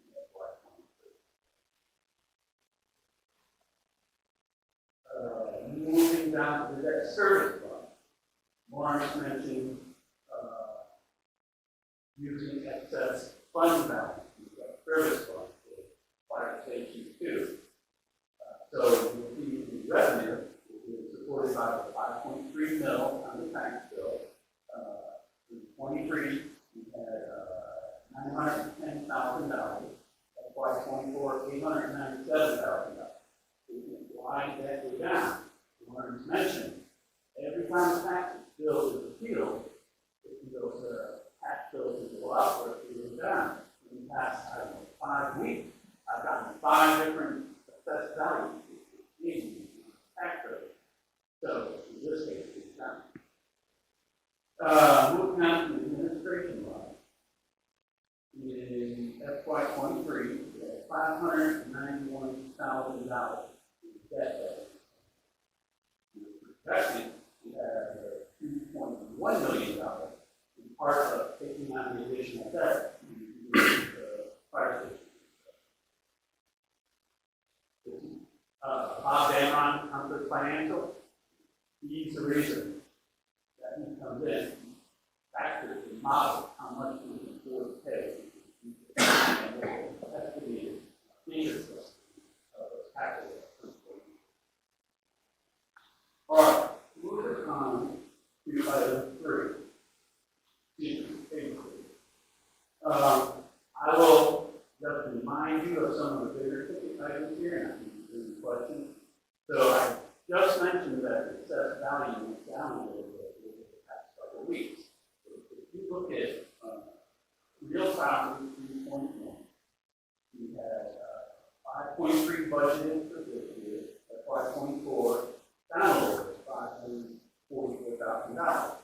Part of the decrease in the assessed value, but that's also because of the increase in the contribution from the county of Kings Island, transferring that revenue to about 7 lines down tax year, where we get $1,284,000 instead of 1.2 that we expected.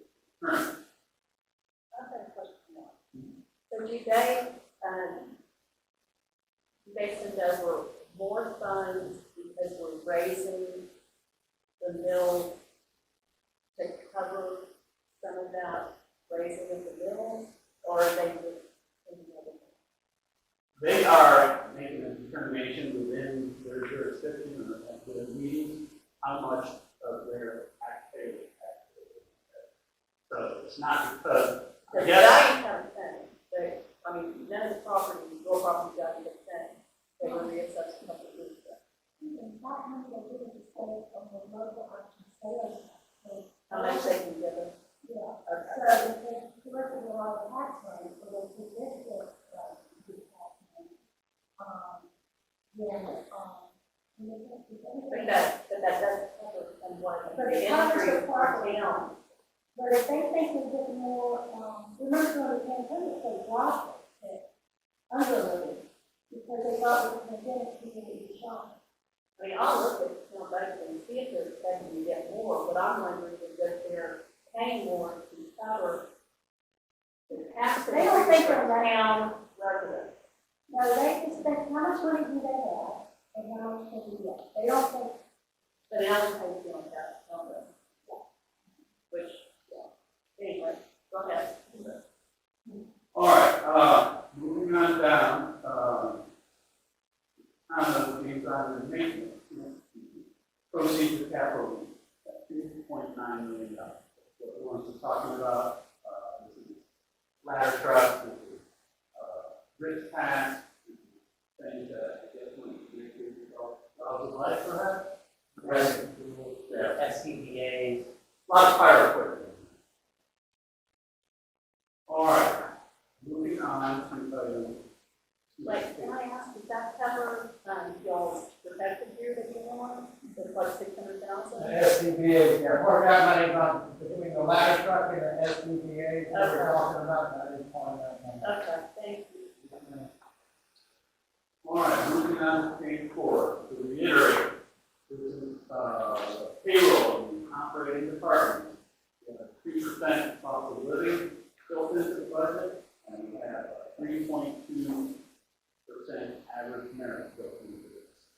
So the budget numbers are a little bit different from last year. We had the HR director retired, people leave, we didn't grow the position, we tried to tackle some cost savings to that. We go down to computer equipment. And 5,1503, you see that we budgeted $11,250. A new server, we need a new server, and 5 desktop computers. Moving on down to software licenses. That covers our ADP payroll software, we got the financial software, and cybersecurity maintenance contract. That maintenance contract goes to the general fund, $45,000 a year. I'm sorry, that one again? Software licenses, 518. Pressing on to management consulting, we got $28,000 budgeted for the general fund that. That's the HR consultant and the website design. Immediately following that, we have legal management consulting 5.02. And that's the what? The HR consultant and the website. You have an HR consultant, not yet. And it would be new for 24. But they're not gonna make money. I think that's all, I'm in one of it. Only 28,000? Yeah, we're gonna get that, we're gonna get into that in the implementation plan. I have a detail of all Legal services, for Lawrence Flynn, Ruben Davis. Lawrence is going to be working on the capital needs, so he's including that. He's got to do a job. Moving on down to more roads and other professional services. That's for social media manager and website maintenance. That's all including the $13,050. Moving on down to the last row, 5, 60, 15, the 2023 capital needs that one said we would be coming back to discuss. The principal and interest based on Compass financial estimates of $156,000.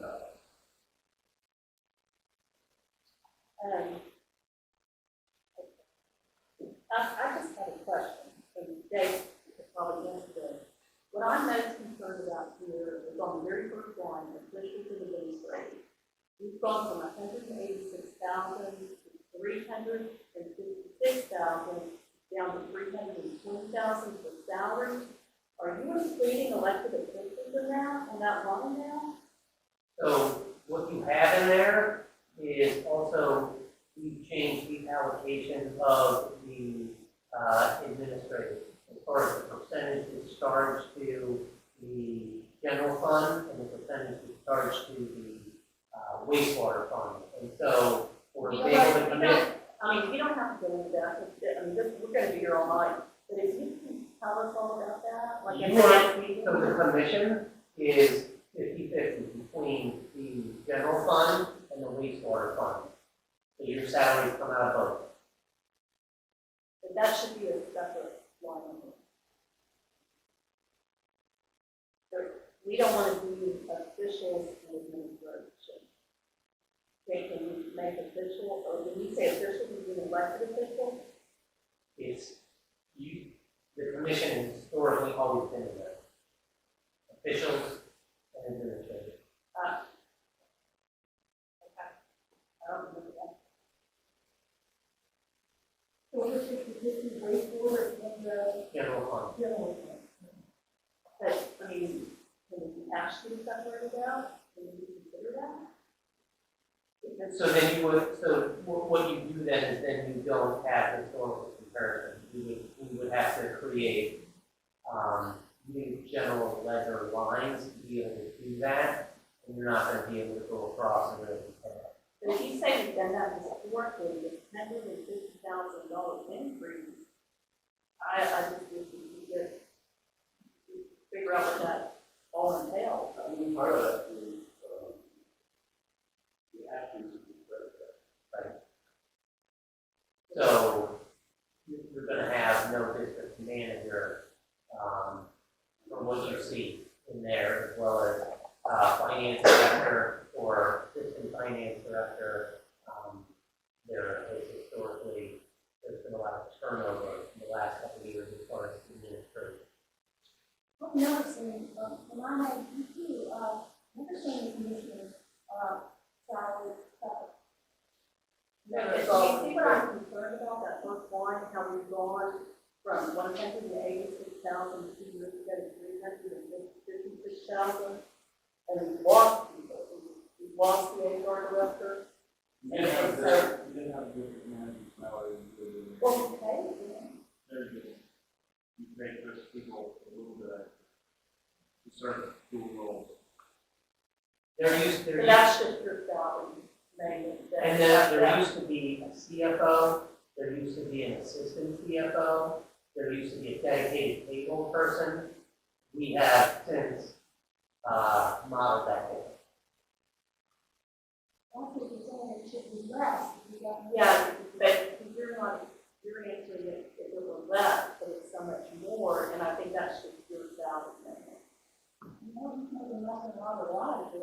No, but there's no, district manager 2 years ago.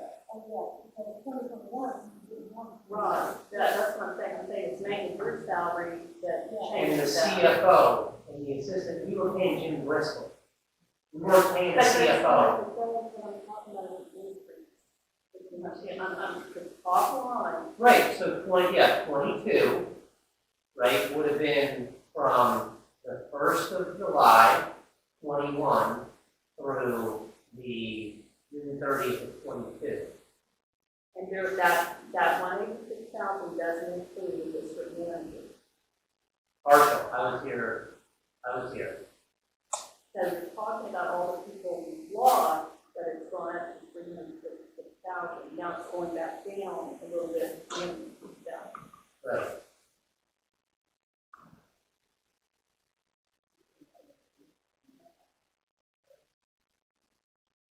You see administrative support has gone down significantly as well. Right. So you have more administrative support, and like much more Okay, I mean, our salaries never change, so it Right. makes sense to separate us out from salaried employees that get raised. So I mean, if you're willing to do that, I think it's a good idea to separate out elected officials from the admin staff. Okay? You can just, like you're talking about, when you go back and look at what we said before, you know, you've added another line that you can look at. I see what you're saying, there won't be any comparison, but if you separate it moving forward in the next year, it will be. You don't have to, if you want to know what our combined cycle is, really that. You know, you can do it on. I mean, it would be like every town, if they run to elected officials, and everybody that works in the I mean, we shouldn't be lumping in the admin, they get raises. Whatever they do, whatever. I'll go back and look at previous years, but I don't think we did that before. But, go ahead, move on. All right, so the last item we looked at in line 4 was the proposed capital needs for $156,000. Moving on to page 5,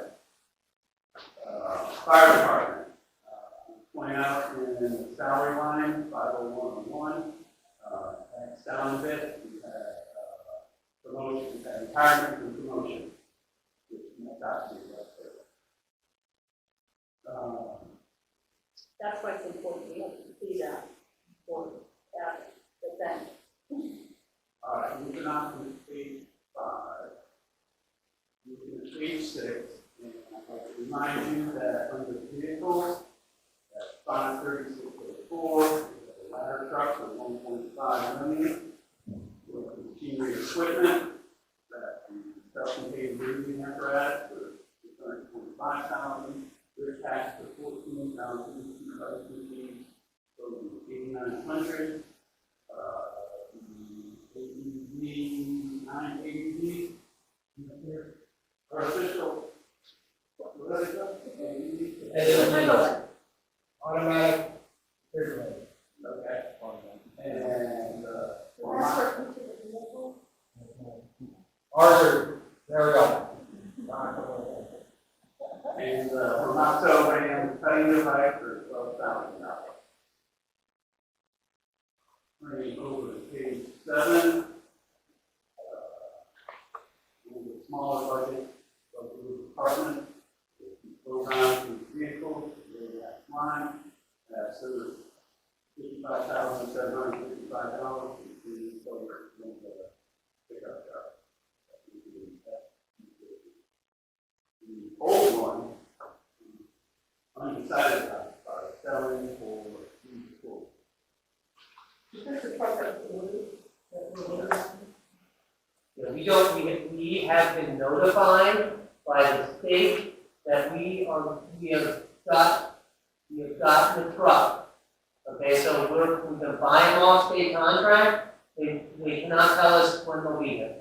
So last year, for example, they said, we don't have any truck, and that let us go elsewhere to other dealerships to try to buy a truck, whereas here, we're gonna be able to buy them off the state contract, which is good, because 15% off retail. So that's what we want, there's just a question as far as how quickly they're gonna come. On page 8 for solid waste, I'll ask you to note down on account 51301, vehicle repairs inside. You have $150,000 budgeted, there's a lot of moving parts to be wrong. Lots of extra expenses should increase that, like if we move back to like 50 million, that's why it comes to $150,000. Rolling back to account 51603, you know that we're purchasing 3 Chromebooks for training. So that's $2,672. Looking on page 9, this is solid waste debt. Scroll down to account 53602. That's building improvement. After falling apart from that department, so we can go through the toilet, ceiling tiles, and floor. We're estimating a total of $20,000. Next line item, vehicles. That's side loader and dump truck, $476,000. Machinery and equipment, front loader, paintball. That's the plant down. We are not spending the $488,000 in '23. We were hopeful that when we originally ordered the vehicle in February of 2022, they said they'd get them to us by June of 2023. And that is now November of 2023. And so we will be canceling and liquidating the POs associated with that for '23 and opening POs when we have a fresh set of appropriations for fiscal year '24 to buy those vehicles. Yep. So that has been put from June of 2023 to November of 2023. And when we have the meeting, the committee meeting for both wastewater and solid waste are in June. And we have Ryan Hammond coming. He's the guy we buy the vehicles through. We keep regurgitating their supply chain. But Mr. Hammond is going to be able to come and give you a synopsis of this is what we're running into. This is not a AIPSC, we're not special. There's a lot of different municipalities that we're getting orders put further and further back. And so at least Lawrence, when we ordered the Pierce truck, we had a specific contract in there that if they don't give us that ladder truck by December of 2023, they're going to have to pay damages. Okay? And there's a specific amount that they have to pay every month. They don't give it to us. So they estimated they'd have it to us in October, so that they have 2 months, cushion time of December of 2023. Whereas we can't get a commitment like that from Autocar, from International, off the state contract. It is what it is. They know we have to buy these vehicles off the state contract, and they're pushing orders. So Walter and I will be coming back to you in the fall, and you're looking at 2 years to get one of these automated trucks, and we need another. We eventually want to go to a third, and honestly, if we want to get a third one, 2 years down the road, we got to order one in September to have a prayer of getting it for fiscal year 26. It's astounding. So I imagine a lot of municipalities are going to have more time finding employees to ride on the back of the garbage truck, but everybody wants to go to the job numbers. So there's probably an increase in demand for these vehicles. But fire trucks, we kind of stable. So my assistant, when I came from Minnesota, she called me Springman and saying, Dave, I just talked to Pierce, we need a new engine, and they're talking 3 years. I said, I know, Tammy, it's 2 years for us, and that's a year and a half ago. So I am not surprised when they tell you 3 years. So if we gotta replace a rescue in 2028, for example, after the ladder truck, we're talking ordering in 2025 for 3 years out to get a rescue for 3 years. And we've never had to like that. And unfortunately, maybe Ryan Amel will have better news in June, but for right now, that climate's not changing. But are we gonna borrow the money now to hold on to it, to buy it? Or We you're gonna would bring not- that back? We would not borrow the money until we had it lined up for receipt, because we don't have to pay for it until they deliver. Who is this budget for? Right? And order in advance, based on how far out they are to produce, the lead time. All right, let's move on to the wastewater fund on page 10. I'll have you note that on the 31st line, 41602, district customers, that has a 5% built into it, a 5% rate increase. Going down to rate payment fee, 52501. Notice that the decrease in projected revenue from 65,000 this year to 43,000 next year. That's based on the recent payment we had, where the man was converting customers from paper and coming in person with payments to autograph. We continue to push that collection of people who like the convenience of the auto pay, credit card, computer program. So that's decreased. Moving on down to proceeds from capital, we hold $55.01, $306,000 up until account 46506, that's how that loan proceeds, we have to do that in $1.1 million. And that's lining the pipes and lining the manual. Account 48100. So last year, 2023, excuse me, this year, 2023, we projected sales of real estate. In 2024, we have projected real estate transactions combined with the sale. So that 481 Fellowship asset is the real property. So that goes into Lakeville.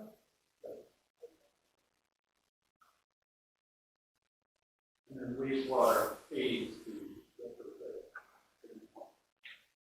revenue with it. But we don't incur those expenses until the property is sold. Finally, here's an unusual item. On account 48300, transfer capital projects. This is a negative. So this is a transfer of revenue to the capital project fund with a skip project. If we get that money, then we'll transfer the money to the project. Just like if we sell those lots, then we get their $15,000, they sent out the memo today that we do a couple months before we find out. Proceeds.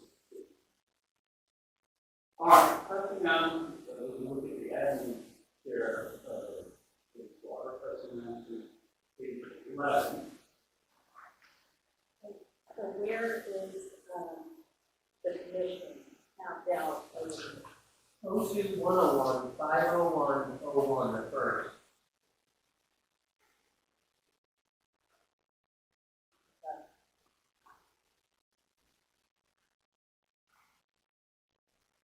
All right, page 11, I'd like to point out a couple of if you look at account 5.03 legal services, this includes Rosen David, Oakland, legal services, including SRS debt. And we also have Alan Michelle, who's only doing the product, audit for the wastewater. So that totals 88,000. Other professional services, $5.05. $50,000 in there for the building. We also have $3,000 for social media and websites. So the Wheelman, we did, the last rate study was 2019, 20, 1, 2, 3, they do 5 years. And so at the end of 23, we're gonna be up and we have to do another rate study. And honestly, that's a multi-month process because we can engage Valley Beach, we can engage CWS, all of our rates are, play together intergovernmentally. So, again, that would establish rates for 24, 25, 26, 27, 28. And that would be, working with both CWS, Valley Beach, Wildan, to come up with, this is what we need to charge to be able to, produce the capital project and maintain the system. Much more common So is that a special meeting position? contract. Okay. You already have to do? No, so we'll get into that with the implementation plan of how that would work and why we're incorporating that into the fiscal year 24 appropriation. All right, moving back to billing, printing, and processing on 5/21/07. You'll see here that this year we're expecting $37,500. However, less than FY24, $30,000. That's because of the autograph being pushed to get the payments more time. To do that, we check the box to do the paper rate. Interesting how it's posted to that. Yeah. Would those be related? 5/21/02. That could be a. Yeah, we have our packets out of there, as well as when we send out the newsletters, as well as when hopefully we get the STIP grant and we're sending out letters to, for public engagement associated with the project. Right. So roughly half our customers use autograph. So we're still going to have to go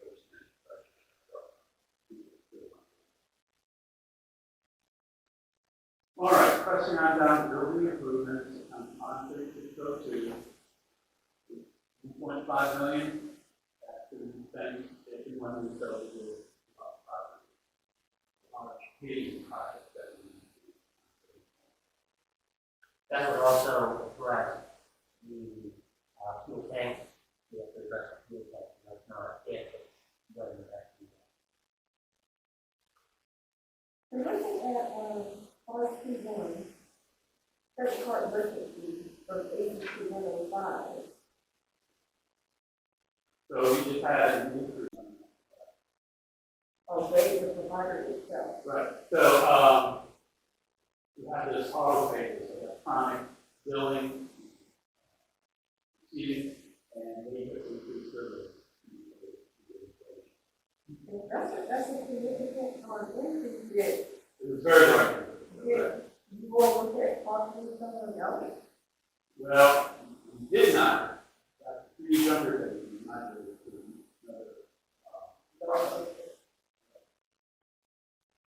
But the fee that you charge the customer for autographs, doesn't cover our cost? No. No.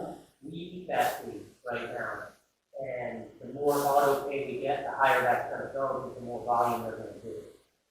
So we save money with postage, we save money with paper, but their merchants are processing more volume, meaning they're gonna demand more for their service, because they're doing more volume.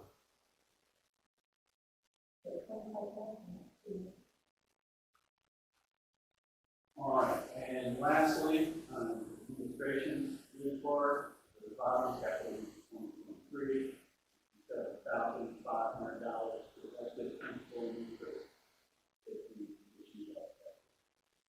And what's in there, wastewater, we're getting that 250, as well as you see in there the camera ban, and we're gonna get into that. And just like in general fund, moving on to page 12 for operations, we calculated the 2% COLA and 2.2% after merit. You'll see officials and administration, the very first one, that was very high for last year because we planned an overlap director is the assistant wastewater director. That doesn't have to happen. It doesn't have to happen for 2024, no. All right, moving on to page 13, wastewater operations.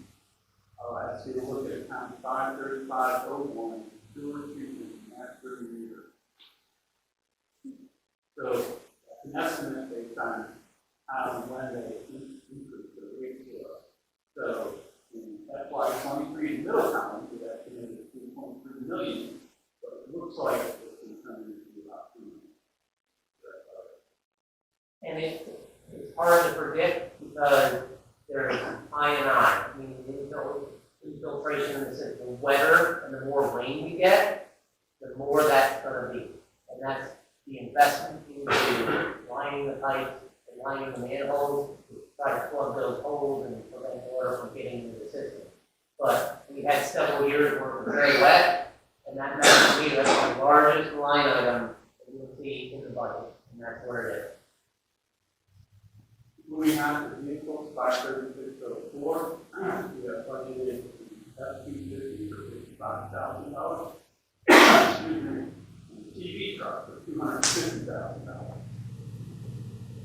And that wraps up wastewater. Moving on to page 14. With that service fund, we pay the general obligation debt of the district as compared to the capital lease that we pay by operating.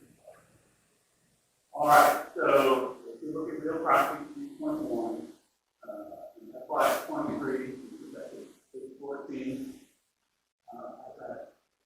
Lawrence and I spoke about the changes in the assessed value that's gone down a little bit over the past couple of years.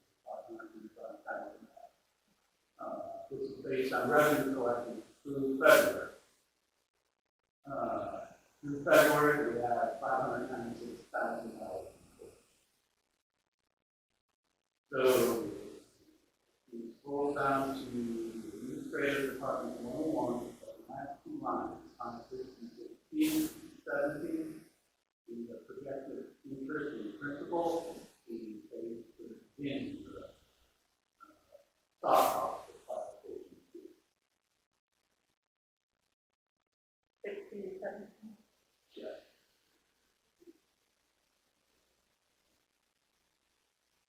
So we move on to page 15. What this is the 2-year estimated budget to build the fire station. We estimate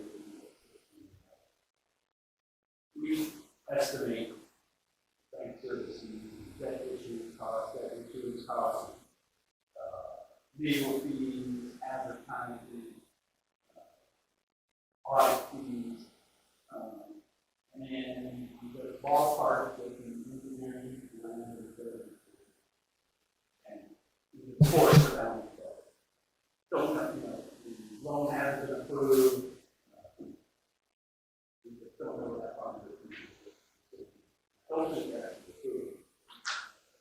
No, what you approve is the general fund and the wastewater fund. But, why is the land $150,000? We don't know. It's just kind of a earmark, I mean, a placeholder. But that would be gone again, probably. Correct. Okay, so that's it. Right? We don't know. Okay. All right. On page 16, this is a summary of the capital asset, capital equipment. So this does not include the SRF loan for lining the pipe. Stuff that you can't touch and we have the ladder stuff for 1.5. I've already mentioned, Tom mentioned the self-contained breathing apparatus, the tank, machine, automated external refrigerators, $2,272,000. We use the truck, 250 for 55,000. Solid waste has 15 dump,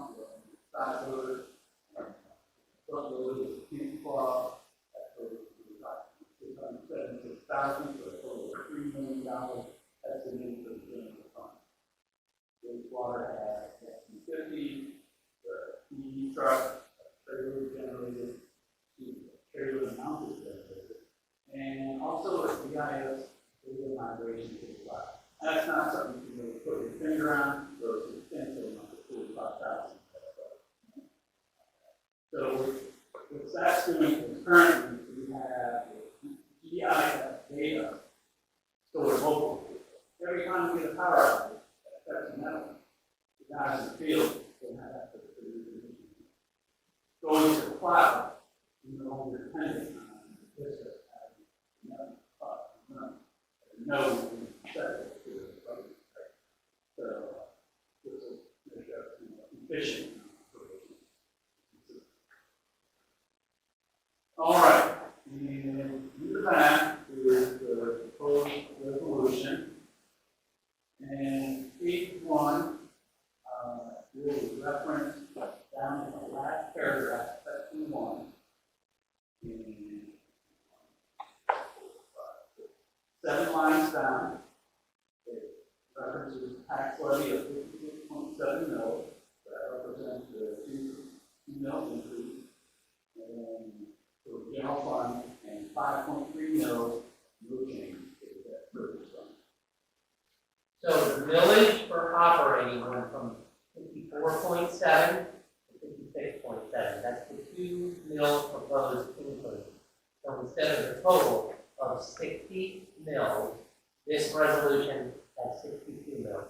And that 2 mil increase is strictly dedicated to operating, associated with COLA and merit for employees. The 3.2 is an average merit for the employees. They can earn between 2% and 4% based on job performance. Will each employee get a percentage, or will some not get it? In fiscal year 24, it will all have a evaluation with a merit increase.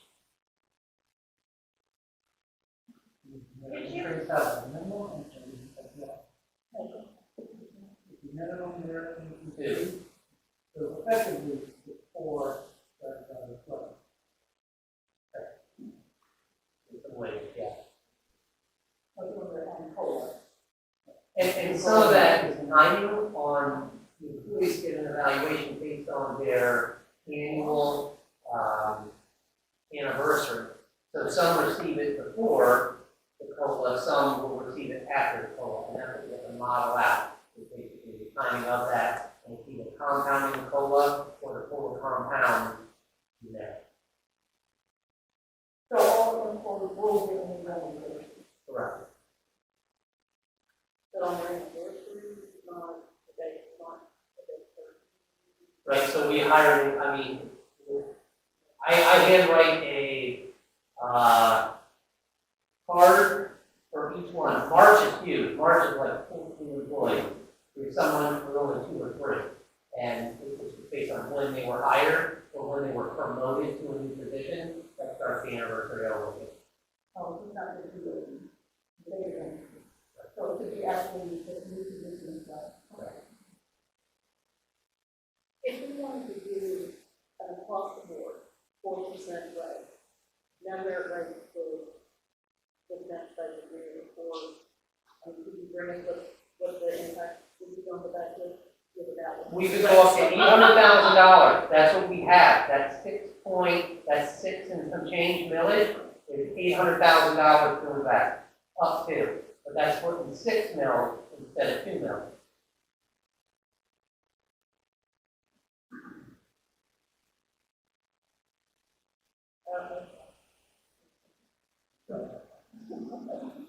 All right, moving on to page 18 of the proposed resolution document.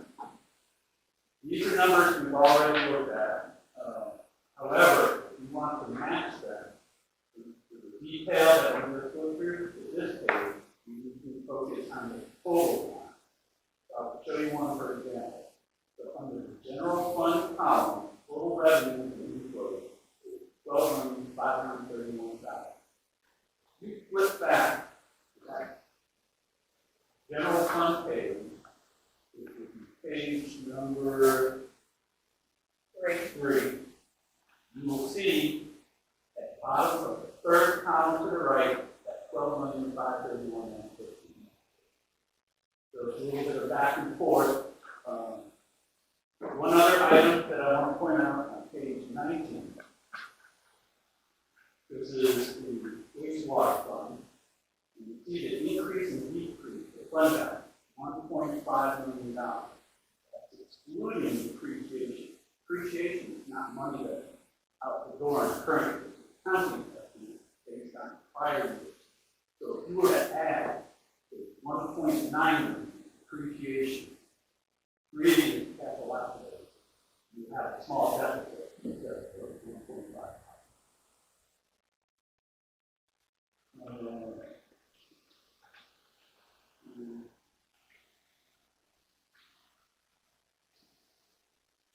That's it for my presentation. Do you have any questions?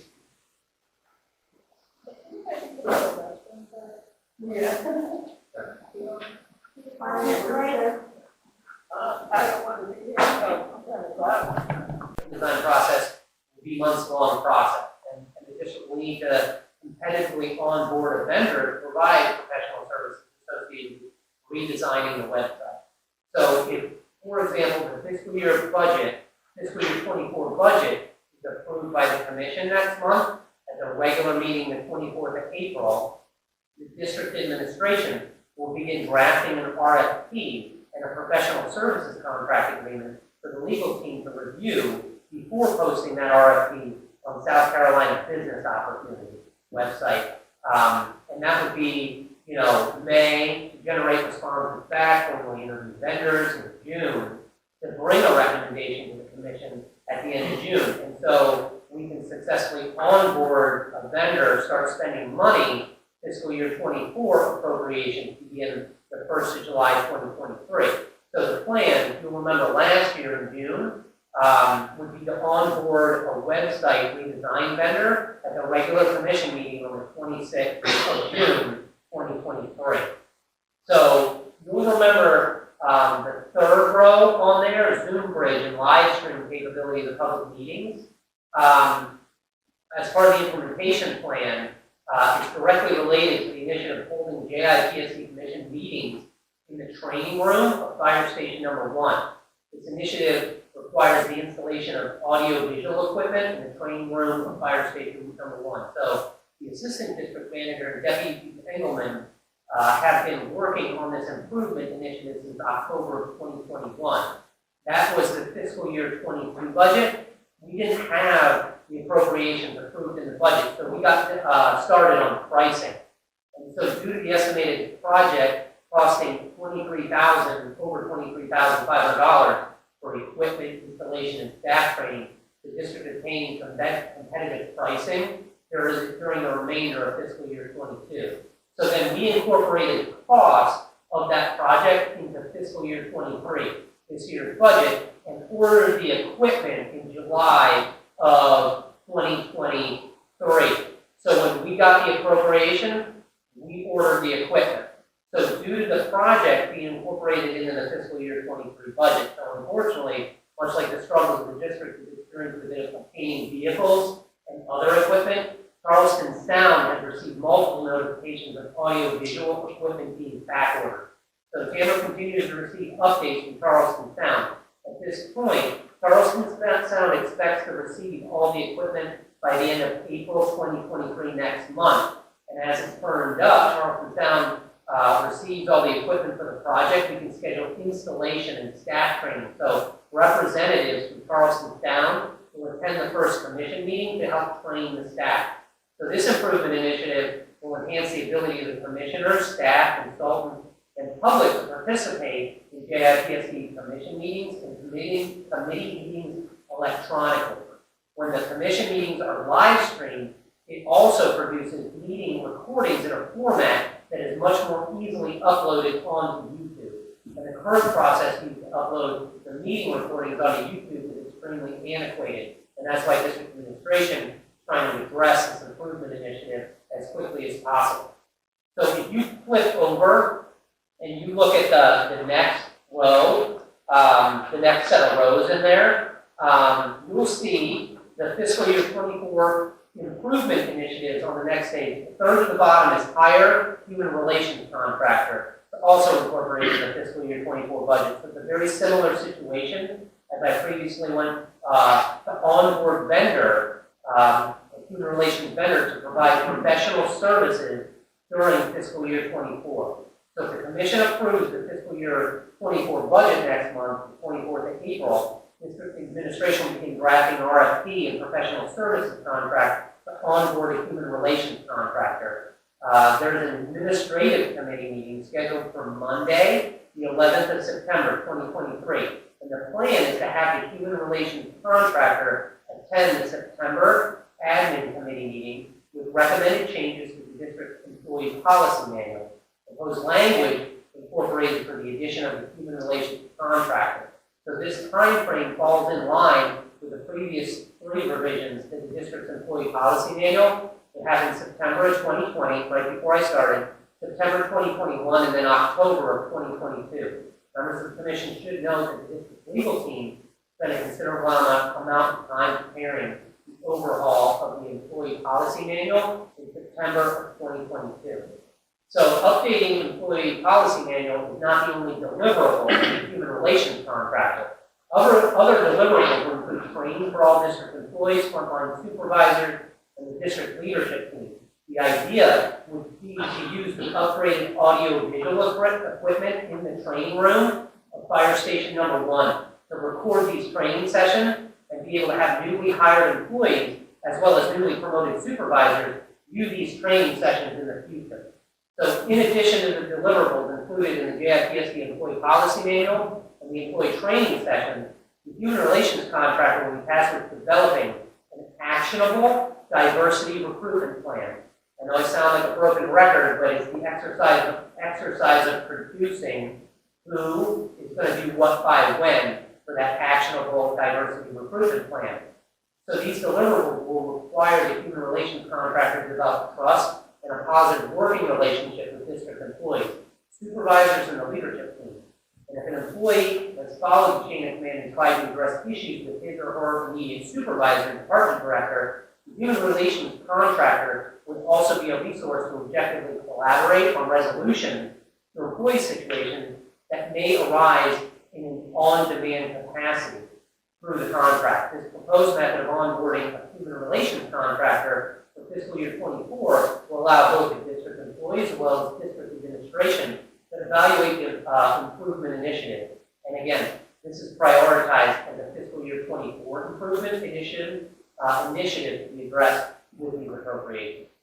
So that ends my update on the strategic initiative.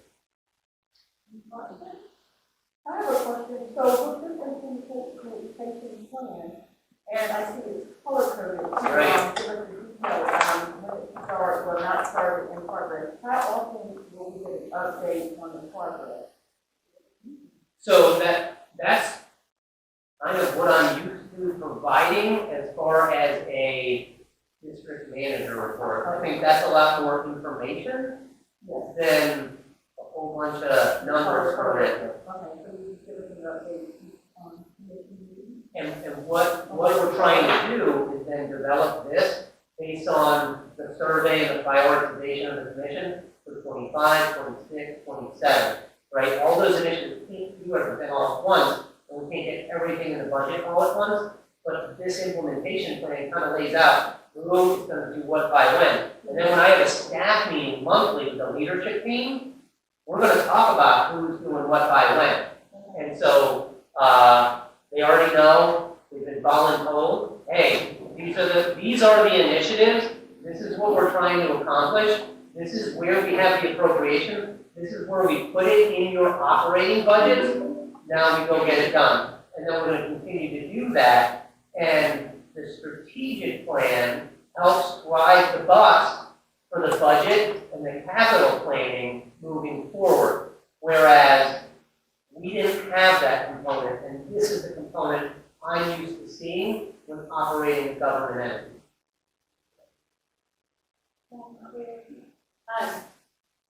Can we dispense with non-action items of discussion really quickly since they brought this up and down? Let me finish the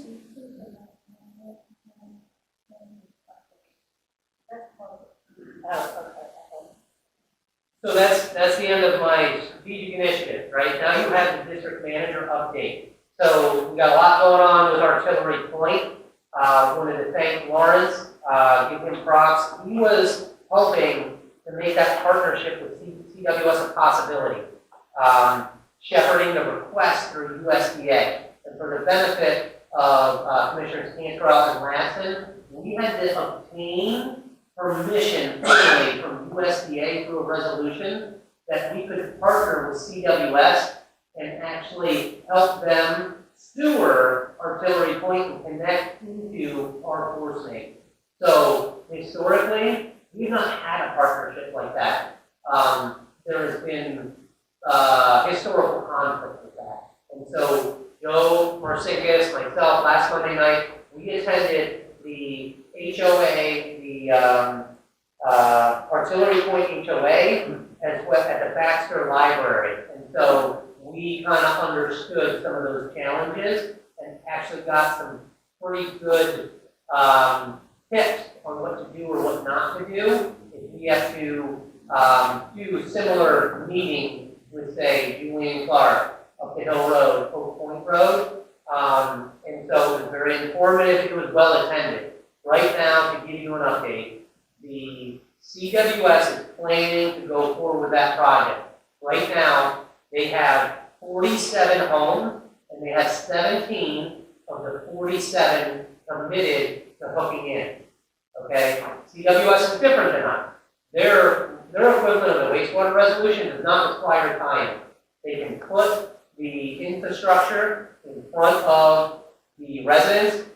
They cannot mandate tie-in. Whereas ours, if we have the infrastructure in front, within 300 feet of the home, they have to tie in.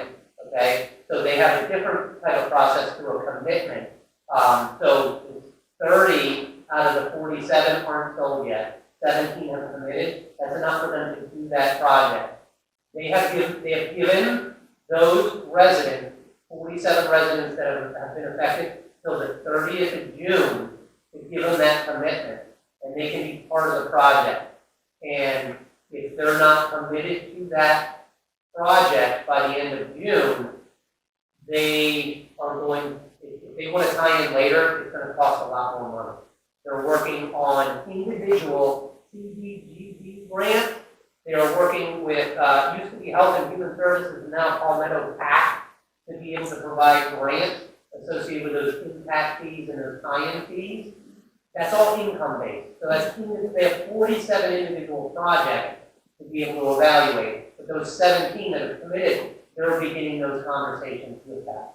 So much more information on that to come, but that's kind of the deadline to participation. That is the 30th of June, 2023. Held on the cost, but we on the cost. Well, rough numbers, $5,500 for tap impact fees, and then it's another $500 to be able to abandon the current septic system. So you're talking $6,000 that could be offset up to $2,000 for individual CDBG grants, and then the rest could be Palmetto PAC, but there's very restricted income requirement for this. A family of four can't make more than $45,000, and that's tough to qualify for that. But they're working, they're starting conversations with the residents over there, and we will continue to engage throughout that process. The question is, 47 individuals over that, is the first of the money. Well, we could have a combination of factors that will go into, yes, when you have a failing septic tank, and some of those people might have a failing septic tank, they would much rather tie into a sewer system than put $20,000 into a septic tank, and they don't even know if they're going to get permitted, because that has to do a percolation test, and if that ground doesn't perk over there, they can't get it. And then they would have to invest in an above-ground engineered system that has to get pumped out more frequently, and it's kind of an eyesore. And so there's multiple factors going in that, but if you have a failing septic system, yeah, the tie-in now is much better option than trying to figure out the uncertainty in the future. So the average 6,000 now, what projected cost after June 30th? Did they give that one? $20,000 to $30,000. So you're going to hire a contractor individually and do it later. Always in there.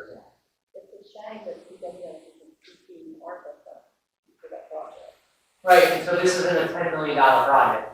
And CWS has a ton of $10 million projects, right? I believe their skip path is the West Ashland Tunnel. And it's a $100 million project, we're going to put $10 million forward. This is a $2 million project. So, there's, auxiliary point is $2 million. Yeah, those people are farmers, you know, were built, years and years and years ago about getting sewer. And so, I mean, they have, jump on it now because, the opportunity you never had it before. Right. There's no sewer over there in that area. So the next thing, the RIA sent an email this afternoon, I forwarded that to the commissioners. Unfortunately, the RIA will not be awarding the skip grants by the end of March 2023 as originally planned. The RIA very nicely blamed the General Assembly. The General Assembly is actively considering adding another $586 million for the skip grant program. Spoke to Kyle Michelle this afternoon to kind of get the scoop. And the RIA was pushing to announce the first round of skip grants for the initial $900 million worth of funding. The General Assembly didn't like that idea because they want to announce all the awards at once. There will be projects that are not selected, and the skip grants are competitive. So the General Assembly wants only one round of heartache or belly aching from the entities with projects not awarded skip funding. So obviously the pressure is mounting to approve the $586 million additional funding, and the entities, they're complaining for several reasons. I'll give you three. Number one, the skip applications were submitted September of 2022. Okay, I had to come to you in August to get that approval.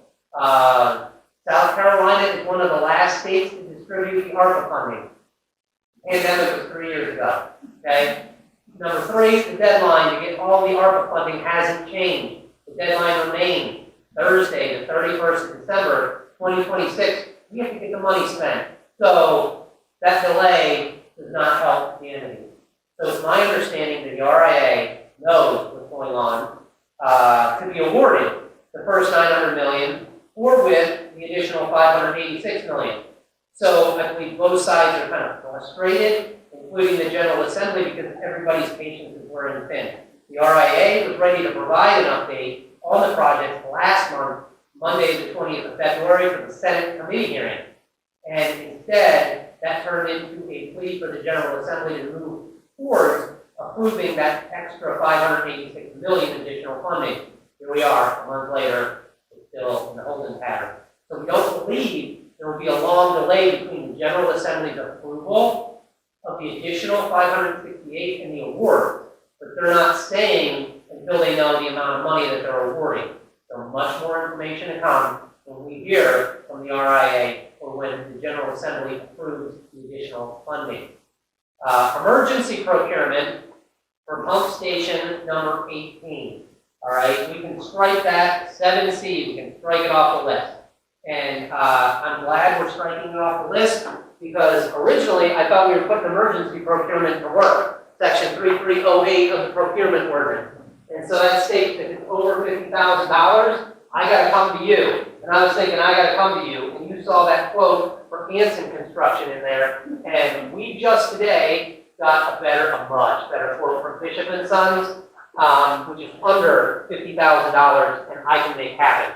So why this is a problem is there is a urgent care under construction on Folly Road right next to the auto zone. And what we're trying to do is get a force main back into our easement because they have built a dumpster pad over our force main. And we have to monitor that continuously, even though they weren't supposed to do that. So they can tell me to shut up at any point, but they have been back and forth with the construction company and Bob George and us to try to come to a solution that isn't going to get everybody going to court. And I think we have that solution, and we have a rectangular easement in the back of the property that they're going to give to us so that we relocate our force main for $35,000 and put that back into the easement. There was reconstruction of pump station number 18 years ago, and it's always just been a gentleman's agreement, well, we have access to the station. all of a sudden we see construction fences go up and we don't have access to our station anymore, and we've been back and forth and back and forth. So this is an example of an emergency where a dumpster pad and concrete is sitting above a force main. If that were to rupture, we would have to shut the whole construction site down, bring in heavy equipment, excavate the contaminated soils, and you've got feed hecking involved, it'd be a mess. So we are using this route to avoid that emergency. And Bishop and Sons is going to start this construction ASAP. I am obligated to tell you about something more than $25,000. That's why I'm telling you about something more than $25,000. But the only quote we had last week was for a lot more than this, above $50,000, and that's why I thought we were going to have to approve that tonight. This takes care of that. We just got that this morning. Where is the station, 18? On- Private emergency room on Bottom Road. Right, but we're. Right behind that. That's, like, In the wood line. that's the one? Well, that's what he said, you could just go to the parking lot and use it. We have also had a good relationship with the AutoZone there, and they let us go in there I and connected get to it. guys that didn't come places like that were behind property. Right. Okay, that's just documented. Okay. So that's, we can cross 7C off, and we got this quote today, and we can, one less thing to Might I, Yeah. in the future, we got to keep my stuff on this agenda. Everybody's going quick, I'm about to go all out. We just get to these, 2 action items real quick. Keep my stuff on the agenda.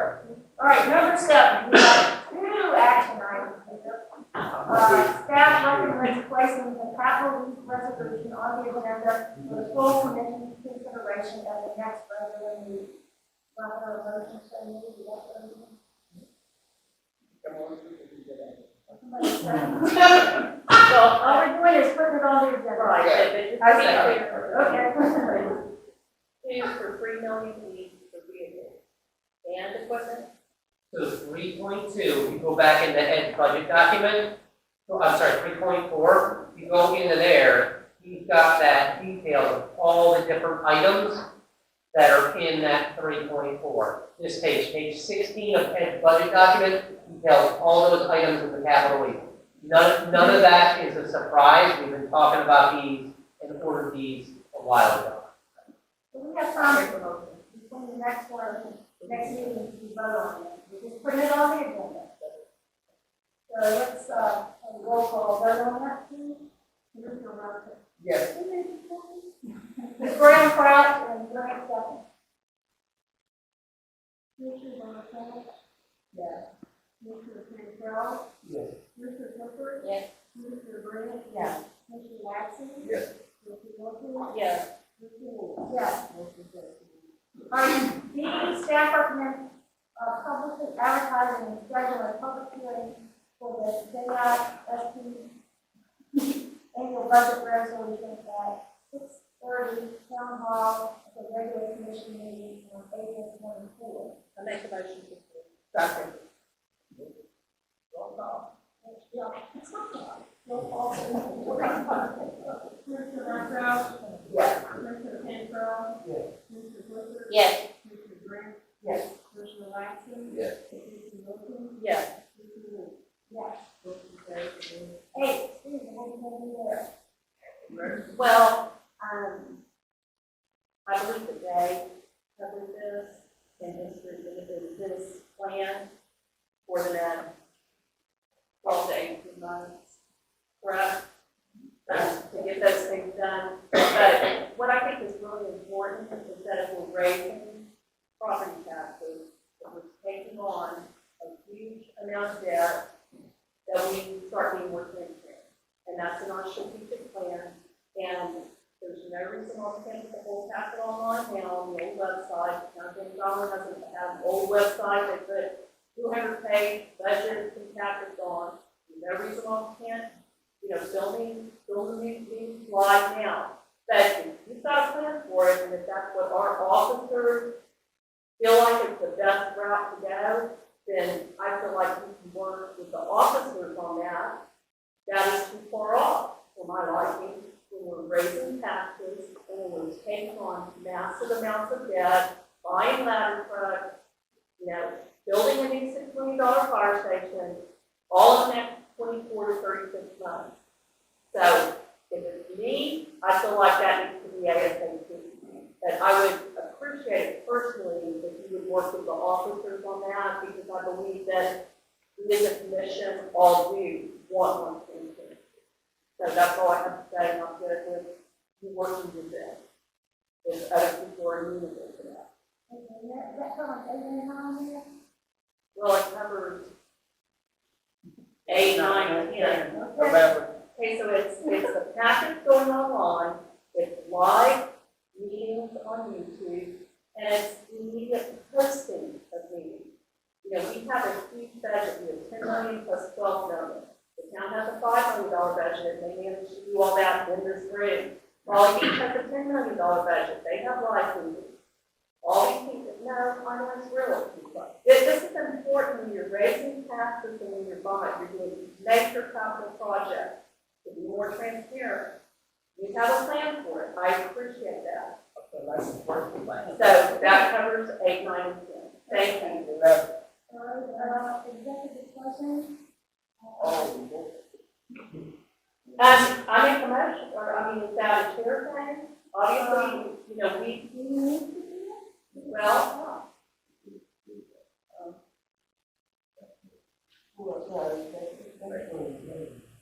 Well, yeah, I make a motion to adjourn.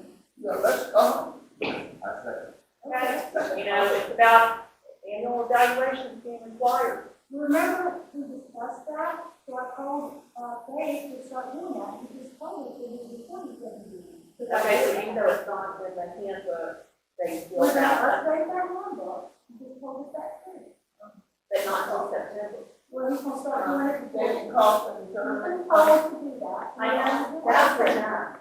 Oh, that's taken care of. I can't hear the chair because you're following. And there's what, you have nothing recognized. No, you call for an adjournment, let's go home. Well, we did have a motion on the floor, but it's continued. Okay, so now you're tapping. Correct. Okay, thank you. Every employee, I said earlier. Okay. Well, I didn't know what was gonna happen now, he said he was gonna, bring us the handbook for an update in September. That's the way it's all. Well, the evaluation will be done. Well, it's when, it's date of trial. I just wanted to be set up. Y'all let us know if you don't get an evaluation. They just say you can distribute them and let them know about the meeting, correct? Correct. Thank you. Okay, roll call. Roll call. For,